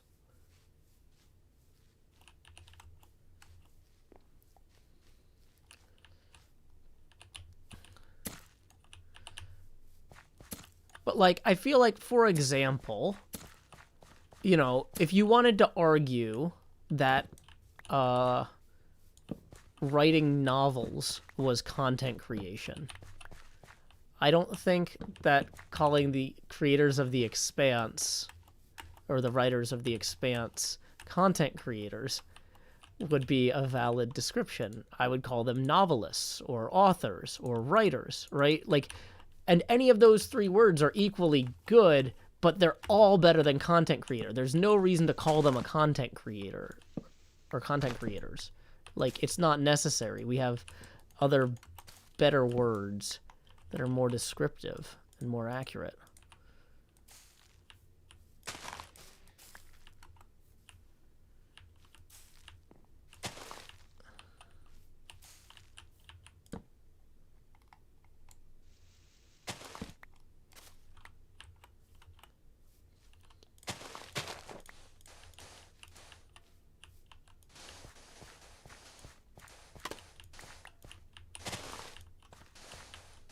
Are we picking up any of these? No, of course not.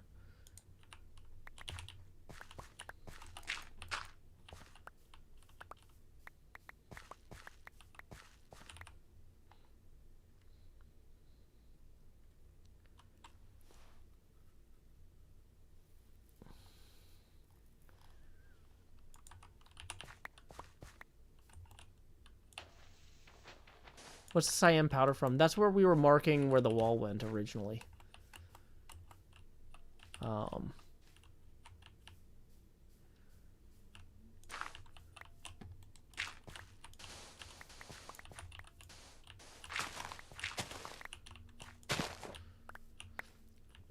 Aviva says there's no good word for a combo of YouTuber and streamer. Well, entertainer. Feels like it's fine. Like, you know, if you're like, there's no good word for a combination of somebody who plays the drums and cello. Well, we've got musician. We can just use musician, right? Like we don't need to create a new word just for the one person who plays the drums and the cello.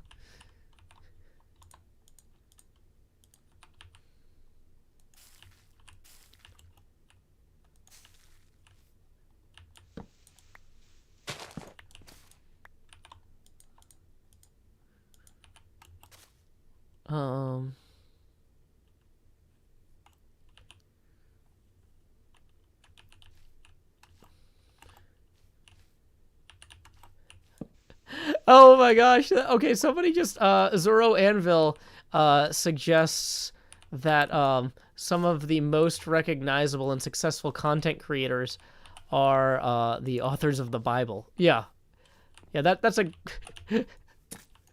I don't know that describing the Bible as content really gives it... I feel like that could be seen as disrespectful to people who worked hard on that. And although the people who directly participated in the original writing and then most of the more popular translations are, you know, not really with us right now. You know, I feel like you could see why calling people who translate scripture or write scripture content creators might be seen as disrespectful.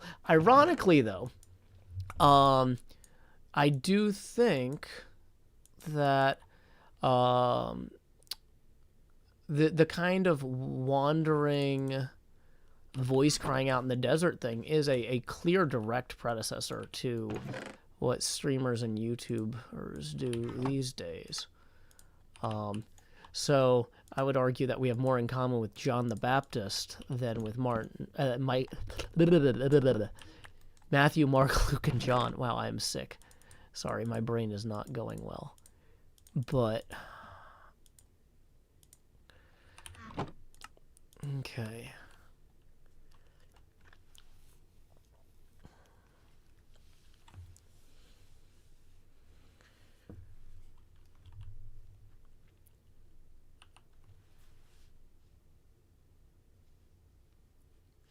The quakes are not intense. They're under the castle. Uh-oh. Don't love that. Okay.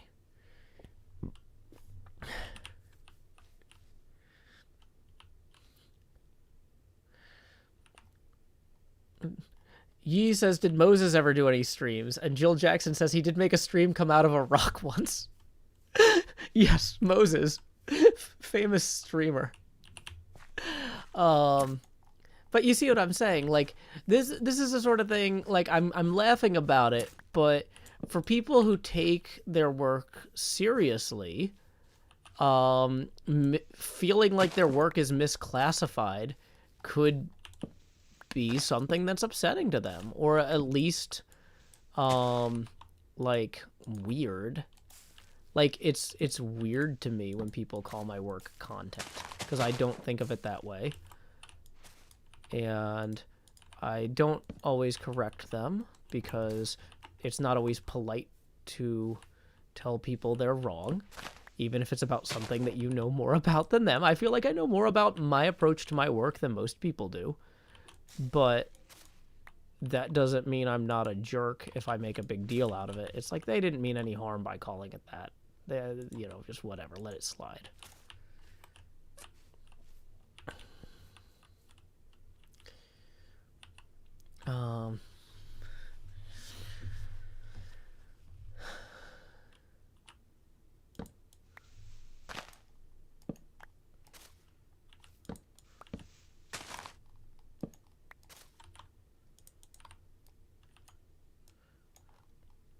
Keona Shijun says, Joe, I'm calling you an influencer from now on. I don't really think I'm an influencer, because that's not my intention to influence people. Like, I feel like influencers have a specific thing that they're doing, and it's not what I'm doing. You know, I might arguably still influence people through my art because art does influence people. That's a thing that happens, and I would be silly to pretend otherwise, but I wouldn't call myself an influencer.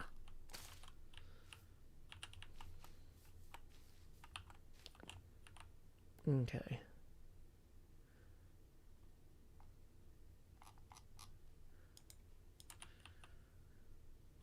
Super Cool says, Joe influenced me to schedule my booster shot. Boom, influencer. See, but like, if somebody in your neighborhood got sick in the same situation I did, and that influenced you, would you call them an influencer? I don't know. Probably not.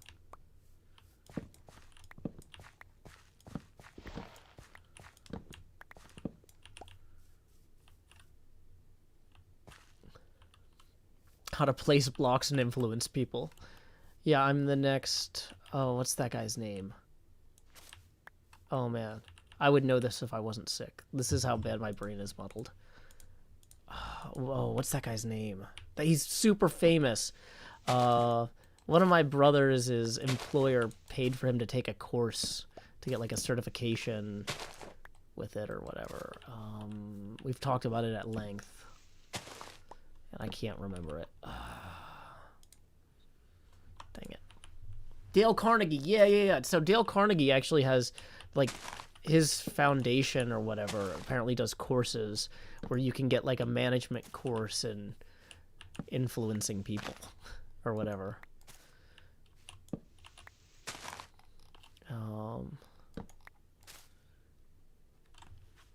Chartenter says, wait, OMG today, I literally bought that book. Yeah, it's a famous book.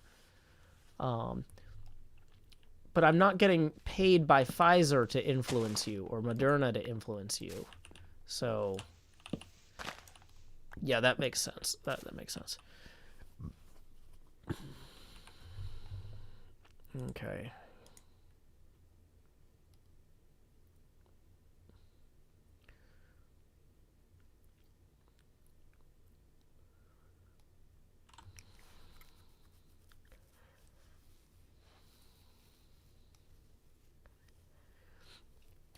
Jill Jackson writes, smash that like if you hate graven images.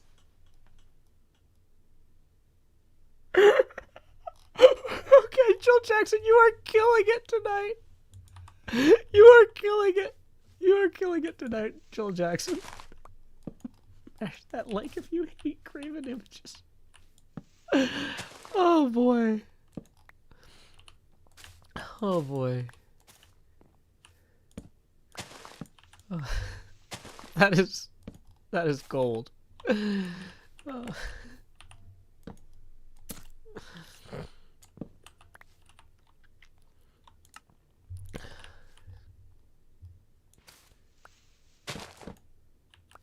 People are saying I'm definitely not an influencer because that has a very specific meaning. Yeah.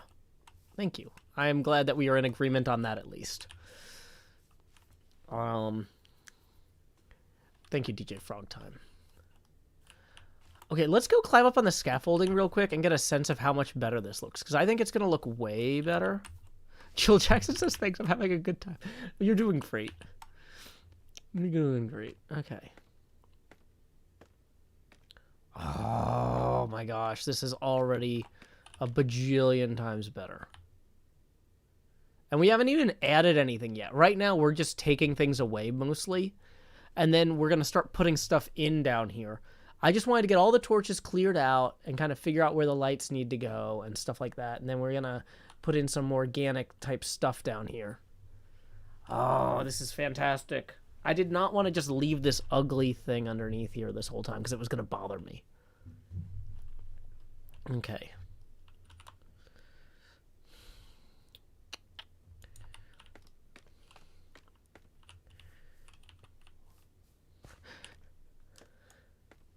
So, how are we for daylight? Not great.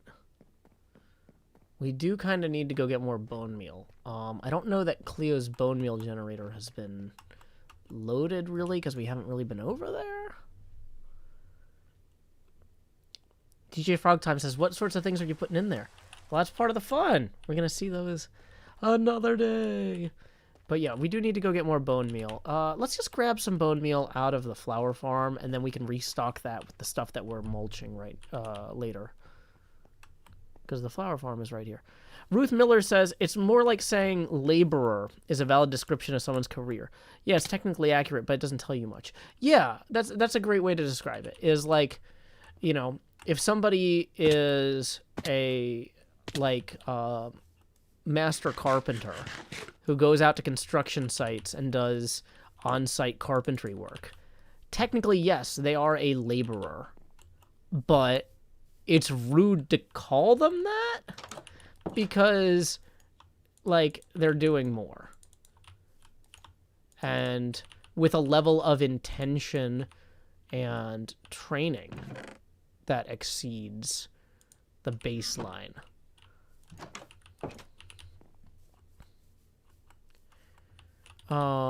Jill Jackson says, specifically, influencers get paid to advertise brands. Yeah, and I don't. That makes sense. Hey, greetings to Croatia, Sven. Glad you're enjoying the stream.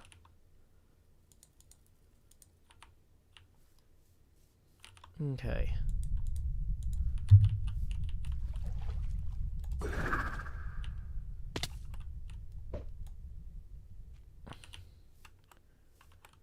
Konami says it's incredibly reductive of their specific work. Yeah. So that's the thing, is I don't agree that I am a content creator. But even for the people who do, I understand why some people feel differently, but even for the people who do feel differently, I still think it's rude for them to call me that.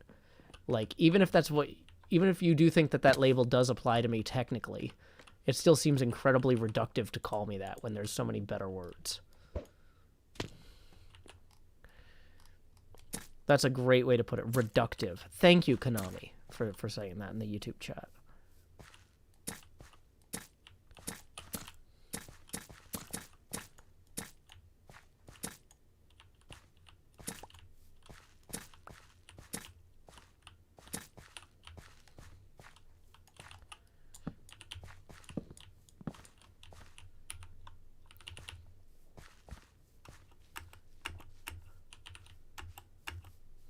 Mr. Hardluck is now arguing that busker is too reductive because it doesn't explain what I do specifically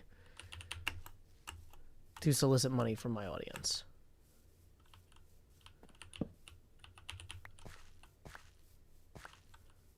Okay. So I'll let y'all chew on that while I check these for anything that needs to be... Okay. Boom, boom, boom, boom.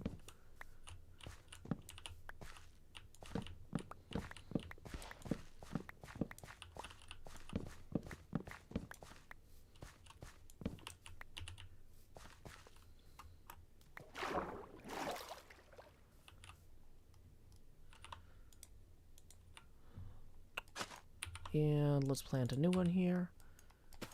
And we're gonna bone meal it.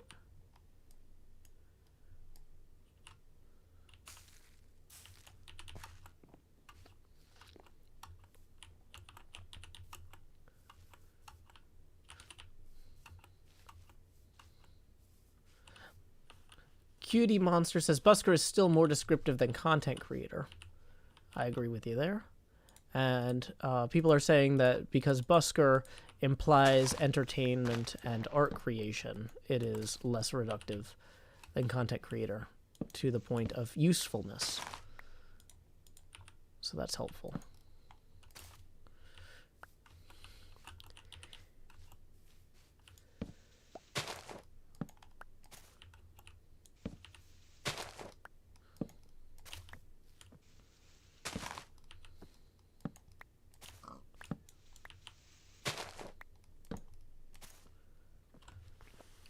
Let's see.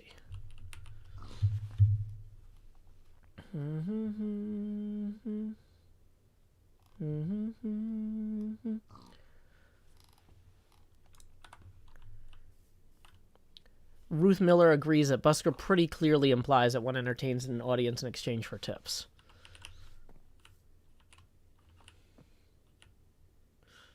Okay. Sir Noble the Second says, this is my first time watching your stream since I was turned off to the streaming idea after watching others. Gotta say, this is how streams should be done. Well, thank you, Sir Noble the Second.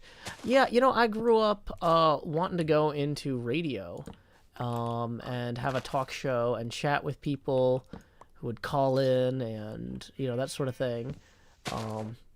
And unfortunately, that job kind of disappeared. So this is the next best thing, and I'm really happy with it. But, like, yeah, it's like, what was your dream job when you were a little kid? Talk radio host. What are you doing now? Kind of talk radio hosting, but that's clearly, talk radio host is clearly the wrong word for what I'm doing right now. But, you know, that's kind of how I approach my show, is I want to create something that's entertaining to listen to, intellectually stimulating. You know, people can listen to it while they're driving, while they're getting stuff done. You know, that's a big thing about talk radio is your viewers, or not your viewers, your listeners are often either at work, working on things, or they're getting stuff done around the house, or they're driving, you know. So, yeah. So, yeah, I try to run my show as a entertaining, cool thing that people can listen to. I feel like they got something out of it, you know, and that it, you know, I want it to be a little bit enriching, but I want it to help them get through whatever they're working on or whatever they're doing, you know, as they're getting through their day. Kathleen says, I try to refer to people by what they want to call themselves. Two people with similar jobs might like being called by different titles.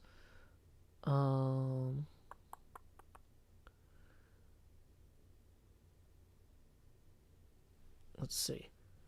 Crafty Jedi says, Joe, have you considered starting an actual podcast? I don't want to... I have no interest in making a podcast.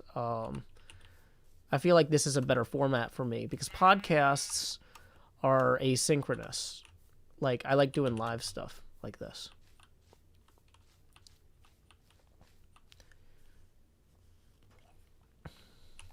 So that's the thing, is talk radio was live, and you would get callers, and you would have guests in the studio, and it's immediate, and it's, you know.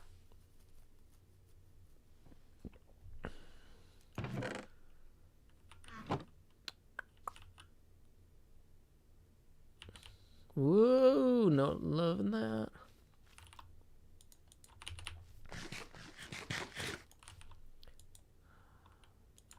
I've been a guest on other people's podcasts, and it's fun to be a guest on other people's podcasts. But, you know, it's not what I do. I listen to a lot of podcasts. I like them. But, like, I mean, you know, I also like, I don't know, frying bacon. But that, I wouldn't, like, if you're like, Joe, you fry bacon, like, 4 or 5 days a week, if you consider doing that professionally, it's like, well, this is just something I like to do for me and the people around me. It's not something that I'm, like, passionate about sharing with the world. You know what I mean? It's a, like, I just, I don't know. It doesn't feel like it's for me.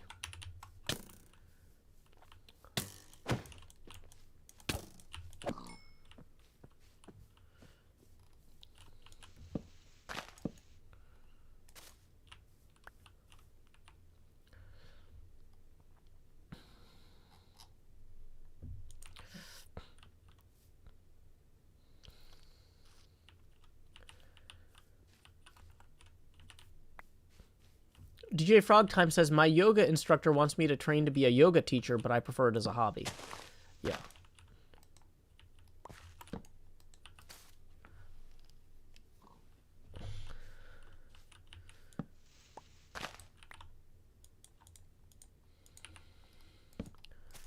You know, if somebody else started a podcast and wanted me to be on it as a recurring guest or as a co-host, I probably wouldn't say no. Like, if Cleo said, Joe, I'm making a podcast. Do you want to be on it? I would probably do it. But I'm not going to start my own podcast. Largely because I don't have enough time to edit.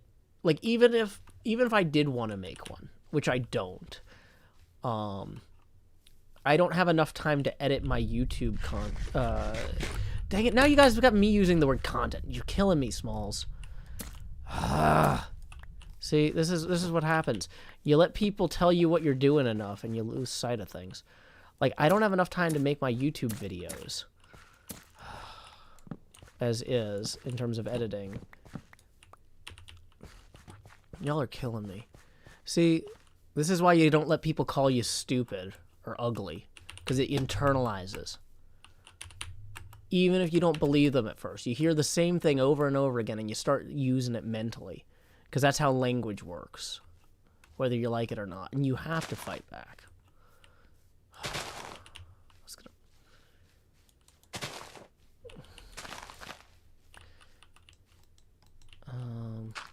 Yeah, let's fill that in.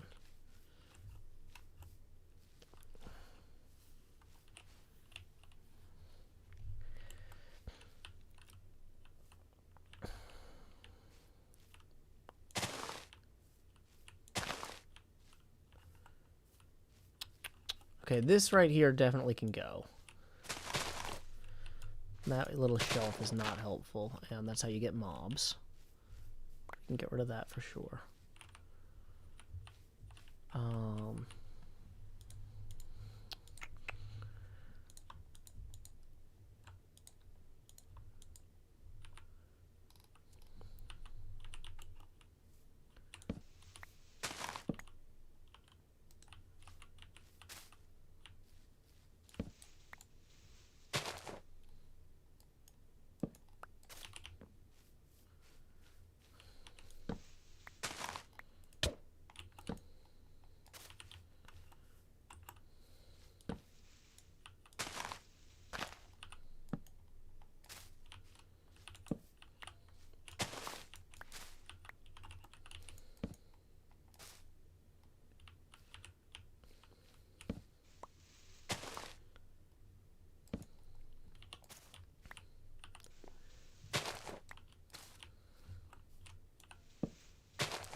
Redacted says, if talk radio is something you're still interested in as a hobby, there might be independent radio stations near you that you could...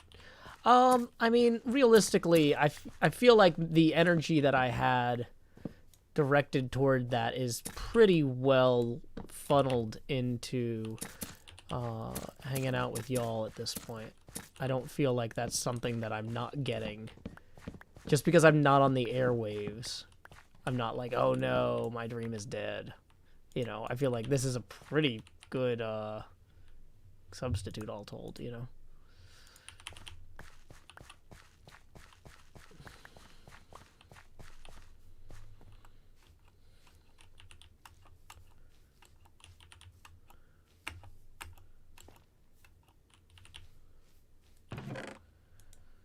Bum bum bum dun dun dun. Dun dun dun dun dun dun dun dun. Boom, boom,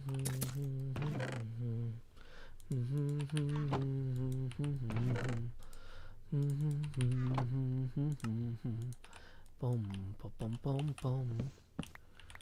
Boom, boom, boom, boom. I hear the playback and it seems so long ago. Na na na na na na na na na na na. Cheesiest says, the talk radio goal really shows itself in your interviewing skills. I think interviewing is actually one of the things I'm worst at as an entertainer, and is something I really want to go out of my way to do more of and get better at. And that was part of the reason to get the pinball machine, was so that I could have in-studio guests. We hang out and play pinball, and I talk to them about what they do, and so, you know, that could be more interactive than just me playing Minecraft while somebody else is on the phone, right? Also, I'm really not sure that podcasts are the true successor to talk radio. I really, because podcasts are pre-recorded, but talk radio is live. I really think streams are closer to what I would consider the modern incarnation of talk radio. Like, But, I mean, and that's another thing that we could argue about for 2 hours, really. I understand that not everybody's going to feel that way. And I'm not saying this because I hate podcasts. I listen to a ton of podcasts, and I love them. But I consider them to be closer to books on tape or things like that. Because you have to, like, they're not happening when you're listening to them.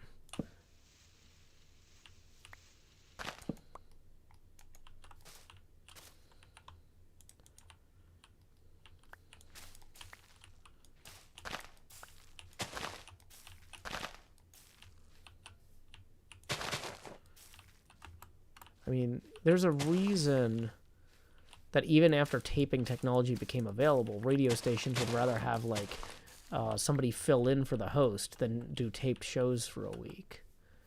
Like, it's part of the format of radio for live shows to be live shows.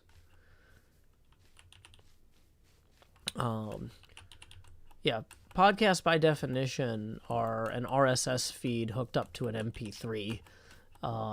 So yeah, that's pre-recorded.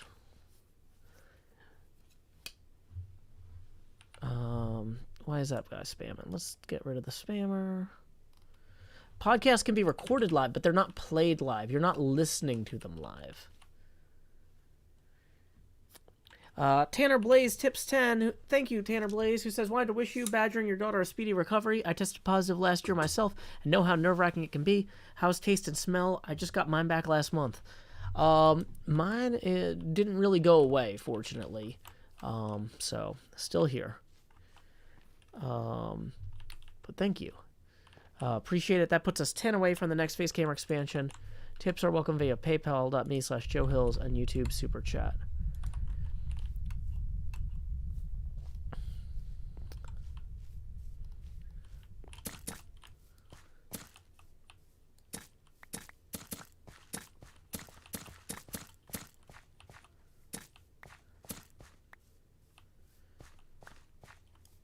Yeah.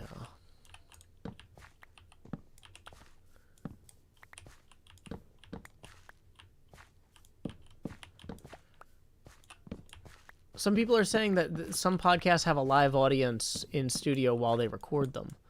Well, the thing is, though, that's still not... You're not transmitting it to the world live. And if you were, you wouldn't be podcasting anymore. You'd be live streaming. And that's why I'm saying live streaming is the equivalent of talk radio.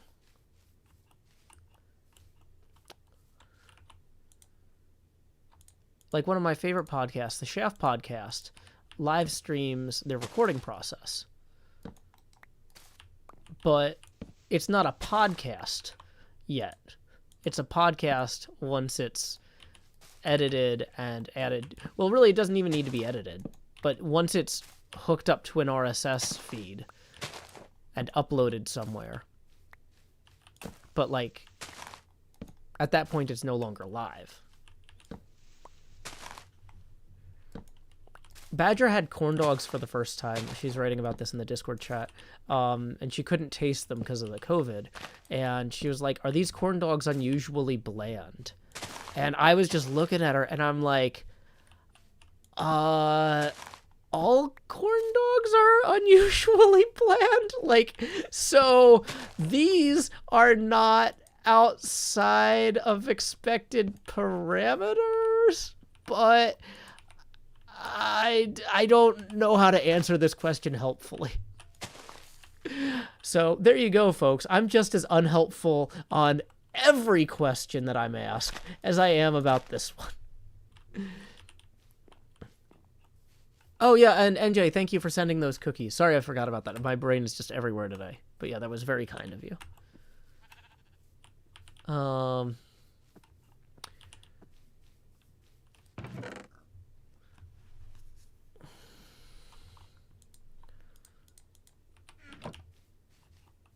Yeah, sitcoms were recorded in front of a live audience, but they weren't live shows. Exactly.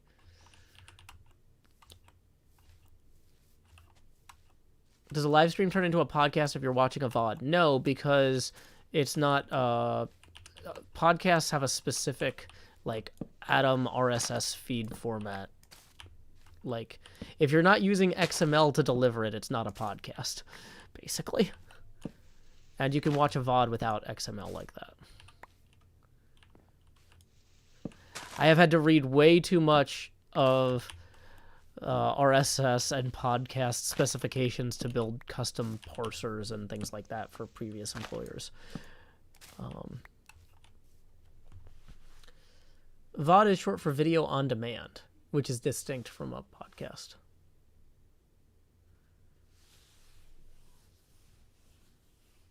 Okay. Glad to help, Dirk. Good luck on you and your friends' projects. Yeah,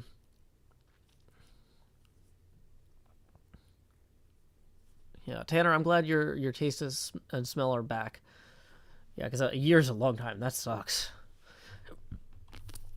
The Outlaw says, if I watch your old live streams, does that make them podcasts? No, because they're not available to you via a very specific format. Like the podcasts have a very specific requirement of how the data is structured to be considered a podcast.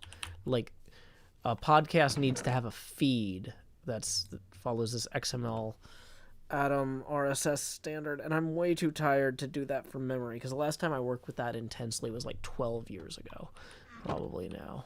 But, woo boy, you want to write your own XML parser? No, you don't. I'm gonna start sobbing. Oh boy. Okay. No, I'm fine. Okay. Absolutely fine. Nope, that was not how we do that. Okay, so we do have enough of these. Good morning.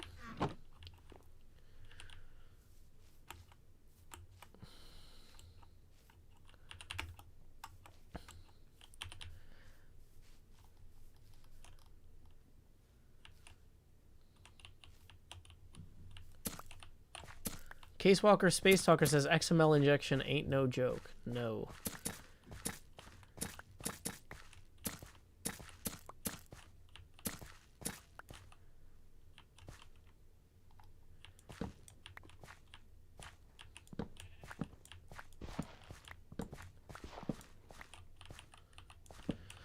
Are people arguing what the definition of a corn dog is now?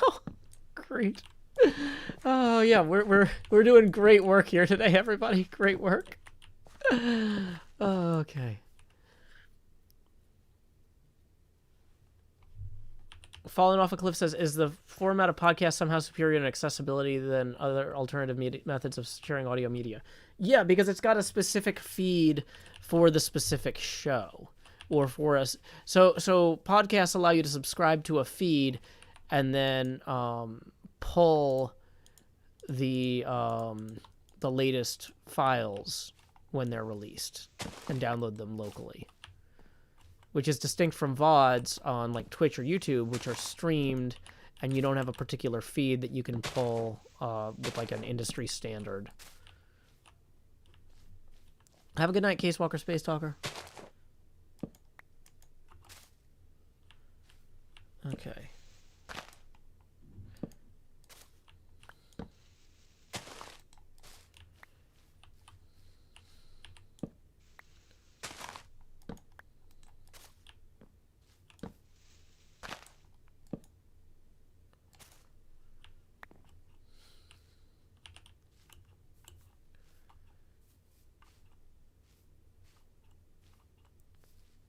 Okay. Whew, this is coming along.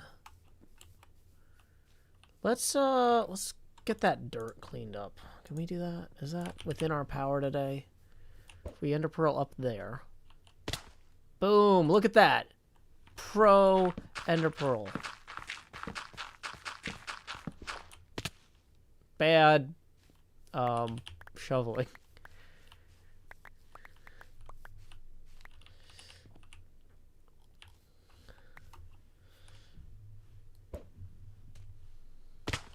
Yeah, look at that. I'm gonna hold shift this time. Howdy, Reese Clan. Glad you could join us this evening. Whoa, okay. Holding shift does not help. We learned that. I was like, why am I going up now?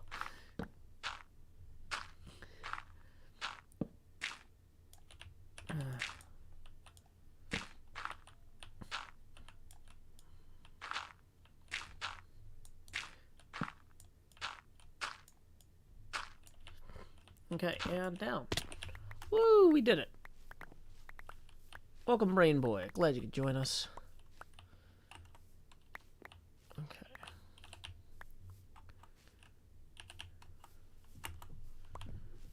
Bum bum bum bum bum bum bum bum bum.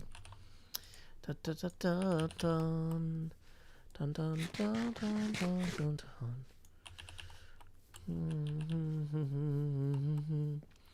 Bum ba dun dun dun. Bum bum bum bum bum bum dun dun dun dun dun. 'Cause I've got faith in 3 shears. No wait, there's only one, but there were 3 pumpkins, jack-o'-lanterns. Hey, Mill does things. Glad to improve your day any way I can. Okay. This is turning out great, y'all. This is turning out great. I am just so thrilled. Yay.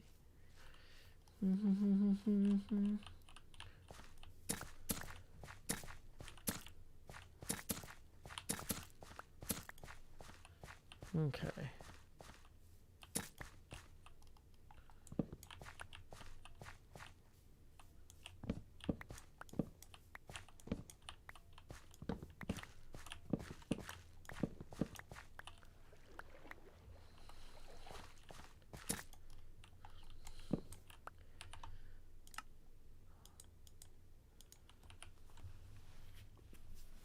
Okay.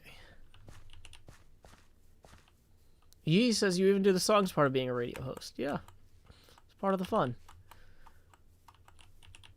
It's one of the reasons the streams have music and the YouTube videos don't, because it's a different format.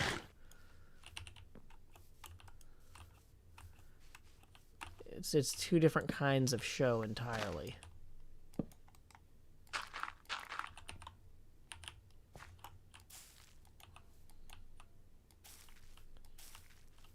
Oh yeah, whoops, I forgot to cover that with this. Okay. Bum bum bum bum bum bum. La da da da da da. Oh wow, there's a whole cave down here. Oh yeah, Scar found this. That's right.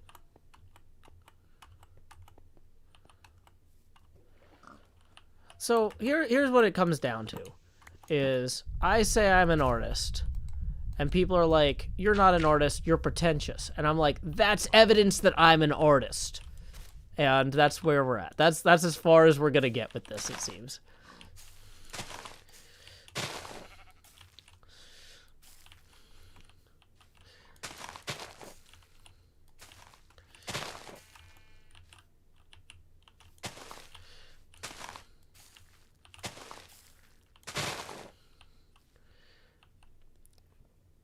Okay. Welcome, Vicky, somebody. Dirk, I haven't really done anything 118 yet, because there's some sort of weird connection glitches with it. And so I'm waiting to see how 118.1 turns out.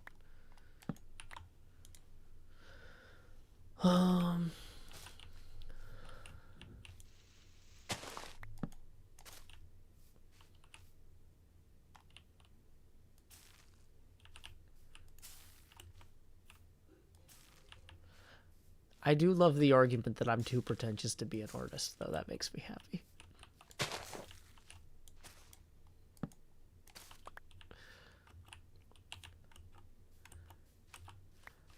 Hey, Spin Top. A living wage in your area is $25 an hour, and don't accept less.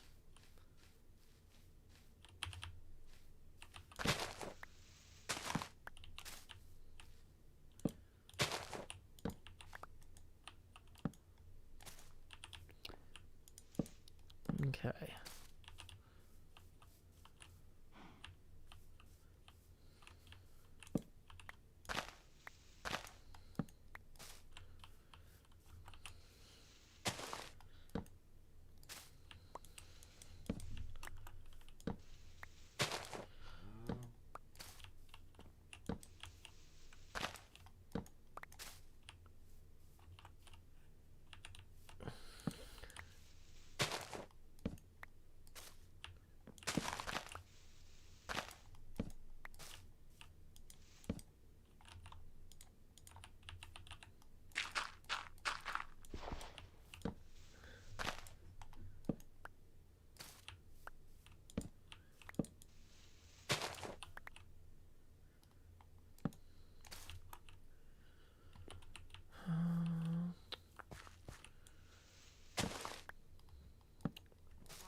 Whoops. Dang it, of course. Rolled the dice there and got unlucky, but that's okay.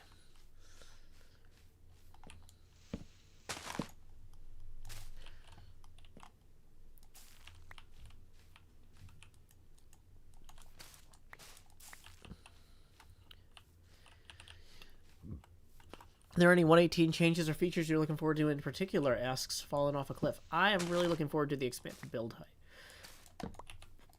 I want to build a giant pinball machine model. And I'm looking forward to it.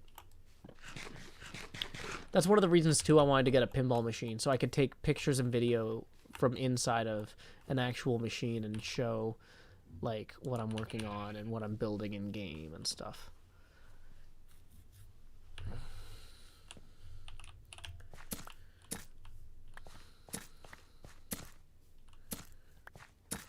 Have a good night, Konami.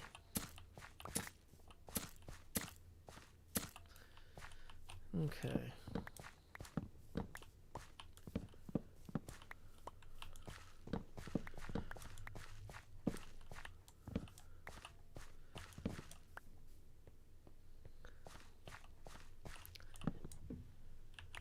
Okay. It wouldn't be a functional pinball machine in Minecraft. It would be like a model, like showing how the parts work and stuff. Because, yeah, a functional pinball machine with ice and armor stands is just not... It's not going to work the way you want it to. The speed you need just can't really... You can't get it simulated in Minecraft to do it right. Which is a shame, because it'd be really cool. You know, why don't I turn some of this bone meal into bone blocks? That would really consolidate down a lot of problems. Oh boy. Yeah, let's just think things through for a change. Womp womp. Yay! Now, arguably, I'm going to need some of these back, but not like a ton all the time. Yeah, that's plenty. That's plenty right there. That's plenty. Okay. So.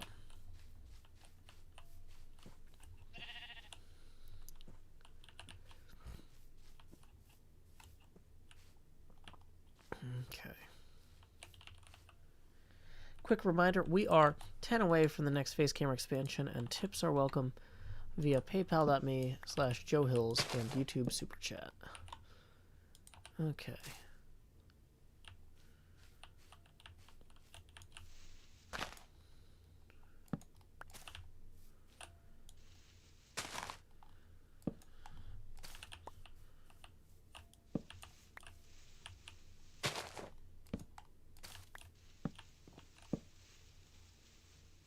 Put that one there. I know it's probably more than we need, but just really don't want mobs spawning around the edges. Whoops.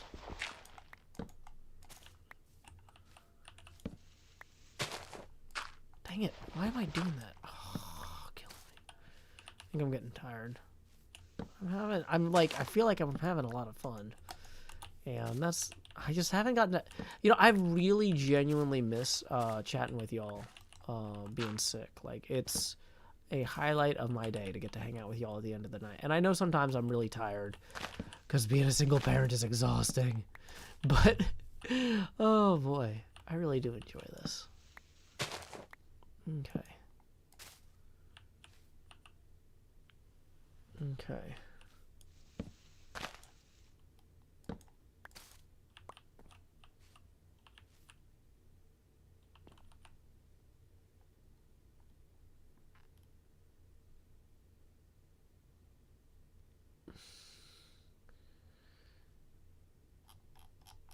I understood what you meant, Supernova PowerPoint. No worries. Okay. Sonic's Spinball is actually a lot slower than Sonic 2's pinball segments in the Casino Night Zone. I actually replayed most of Sonic 2 with my daughter. I guess it was last night. We got all the way to Mecha Sonic before we ran out of continues. But by that point, Tails is out of the game anyway, and so it wasn't as fun for her watching me play as being Tails and watching me play. Because Tails does a lot of watching Sonic play, sadly. But it was fun. Yeah, lighting changes in 118 are going to be great, too.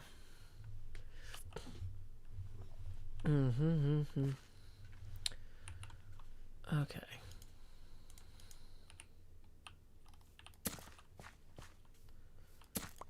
Yeah, I haven't finished Sonic Mania myself. What I played was fun, I just haven't gotten the chance to get back to it. But yeah, Sonic 2 is like the perfect co-op game with a little kid. My daughter is just old enough, though, to where she was like, I'm spending a lot of time waiting for you to stand still so I can fly back to you. And I'm like, I'm sorry. Sir Noble II says, speaking of being a single parent, this has been an entertaining and enlightening stream, but I'm old and have dad duties in the morning. Have a good one. I'm off for the night. Hey, well, thank you for joining us, Sir Noble II. Good luck to you. Okay.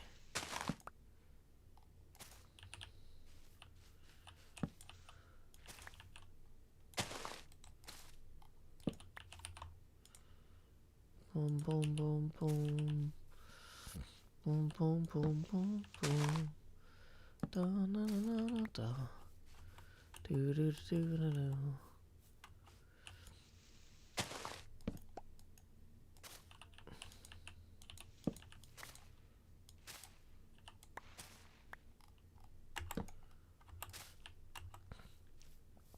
What I want to start doing as we get to the end of this is I want to start turning way down the brightness.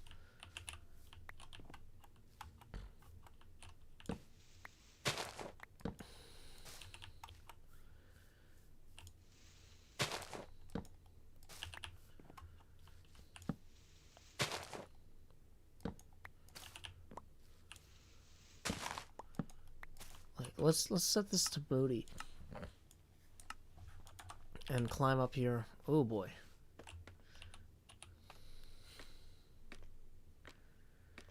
You can definitely see me a lot better there. Hey, it looks like a tip just rolled in as well. Great. Oh, look at this. This is looking so much better, y'all. Hey, we got a 10 from Derek, who says 10 easy. Boom! Thank you very much, Derek. That's going to put us right at our next face camera expansion milestone here. So it's time to expand. Just doo-doo-doo-doo. And once I find my eyes, that's the hair. There's my eye. You can see it when I search for eyeball right here. There it is. We're going to lower the opacity now to 20%. Boom. And we are evenly 20 away from the next face camera expansion. Spider Nom says, by the way, Joe, my friends and I have been playing Walkabout Mini Golf because I watched you play. It's very addicting. I know, it's so good. I haven't been able to play a lot of VR Mini Golf because I've been sick. But yeah, it's one of the best made games. It's one of the most finely crafted gaming experiences I've experienced. I really do think that they knocked it out of the park there. Okay. Don't spam. You're banned. You come in here telling me to play on somebody's pay-to-play server. Yeah, that's just a spam. That's an ad bot. You don't get a warning. You're just done.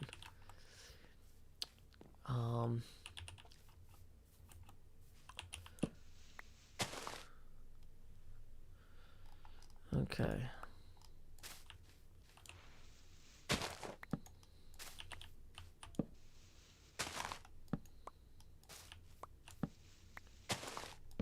Glowstone would work too, but this is cheaper, is the big thing.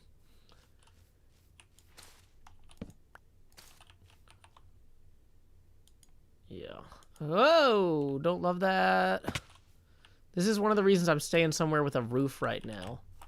So I don't accidentally get flung into the heavens. Because I don't have an elytra. I mean, I do. It's just in a box. Or, no, it's on an armor stand.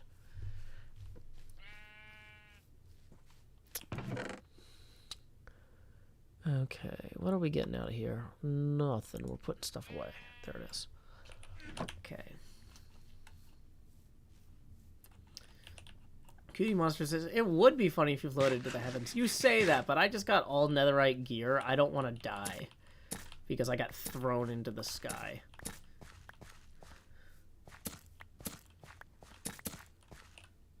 It's a good day for indoor projects.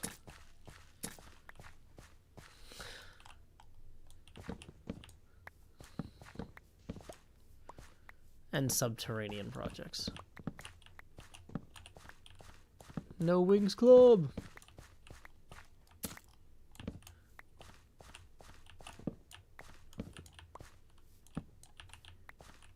Okay. We do have cheese curds here, Kindless. But we'd have to go to the, like, good, like, local farmer's market grocery. Because there's a farm in Kentucky that we get a lot of cheese from. And they have cheese curds. Unfortunately, my daughter does not like poutine. Because otherwise we would have cheese curds every week. But it's such a heavy food, and it's hard for me to make it for one person. I guess I need to find gluten-free gravy if I'm going to make it for Badger. They make gluten-free gravy, right? They gotta. You can make gravy without flour in it, right? That's... I mean, I know you can, but, like, they do. I'm sure, right?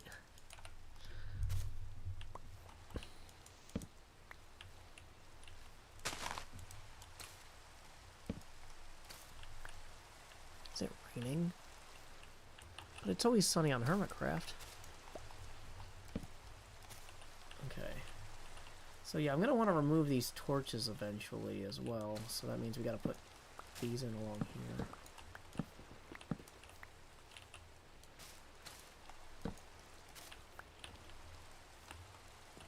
Oh, I guess because I haven't been going to bed, the reset thing isn't resetting the weather.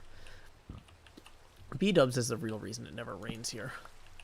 Don't let anyone tell you otherwise.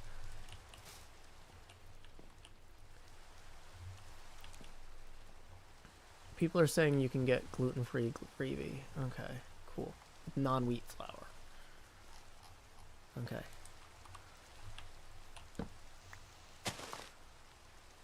You can use cornstarch to thicken the gravy instead of flour. Oh, that's good. 2,100 days, woo, on the No Wings Club. Hey, that's pretty good. That's something. Oh, I am loving how moody this is, though, here. Look at this. This is so cool.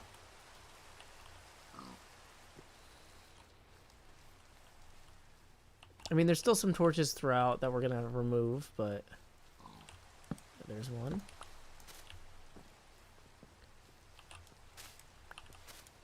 Oops, that one stays.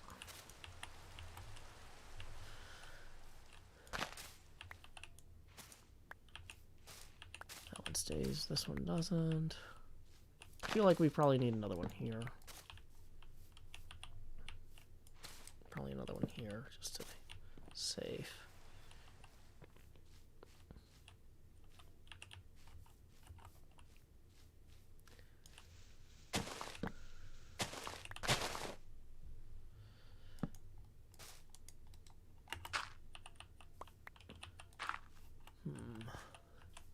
Have a good night, Manty Gag.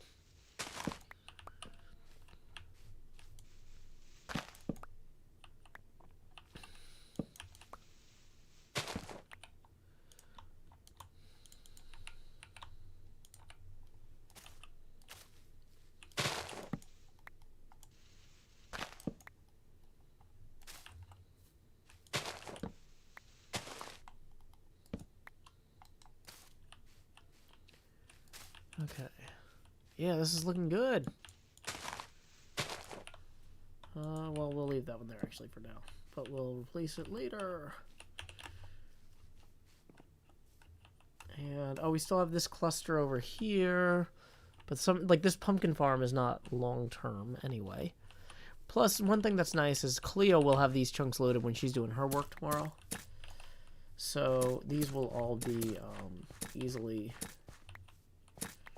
what do you call them? Grown and harvested in the morning.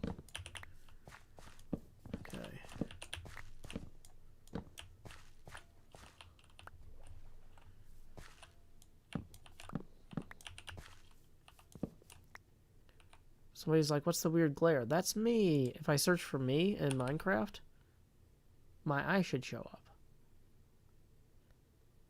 Lots of streamers have a webcam now. It's like the new thing. So I got a webcam. It's been working pretty well. Hey, speaking of things, we got a tip for Derek who says 20 easy. I don't think streaming gives a Christmas bonus, so have some of mine. Hey, that's very generous of you, Derek. Thank you very much. Boom. That's going to put us evenly at our next face camera expansion. So here we go. It's time to expand. Just do. And there's my eye. I'm going to lower the Joe opacity now to 16%. Thank you very much. Okay. So let's go ahead and harvest that. Put that there. Boom.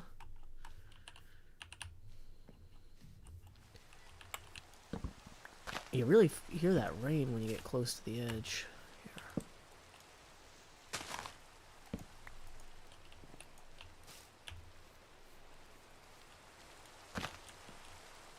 Yeah, we're right there. Okay.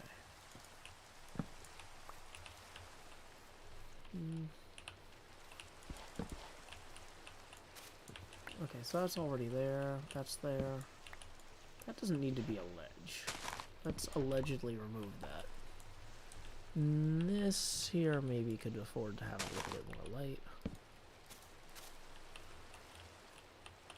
Same for that back there. That looks like a spawnable area if I ever seen one.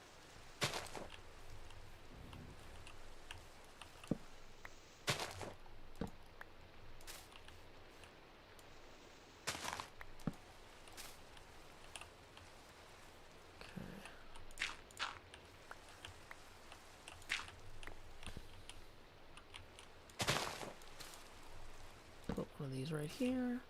So a spider spawn.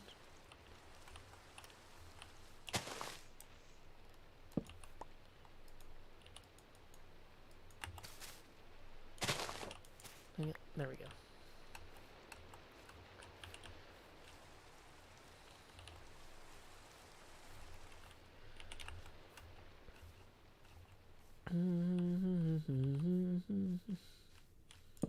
Hey Liara, hope you're doing well.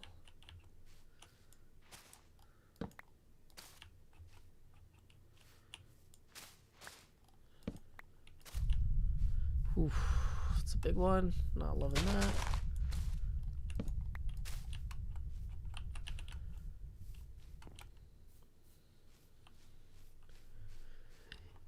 Wow, all the people talking about food are now starting to make me hungry. Okay. So, yeah, I am feeling well enough to stream again. Although I have been going for almost 3 hours now, and I should get some rest. Because I got to wake up in the morning to make my daughter breakfast. So let's go ahead and see who else is streaming. You know what? It's Monday night, so maybe Don't Panic Flip is streaming.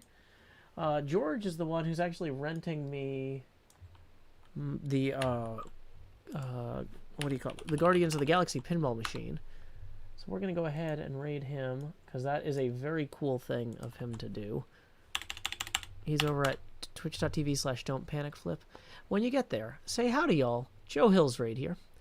And until next time, y'all, this is Joe Hills from Nashville, Tennessee. Keep adventuring. Do-do-do-do.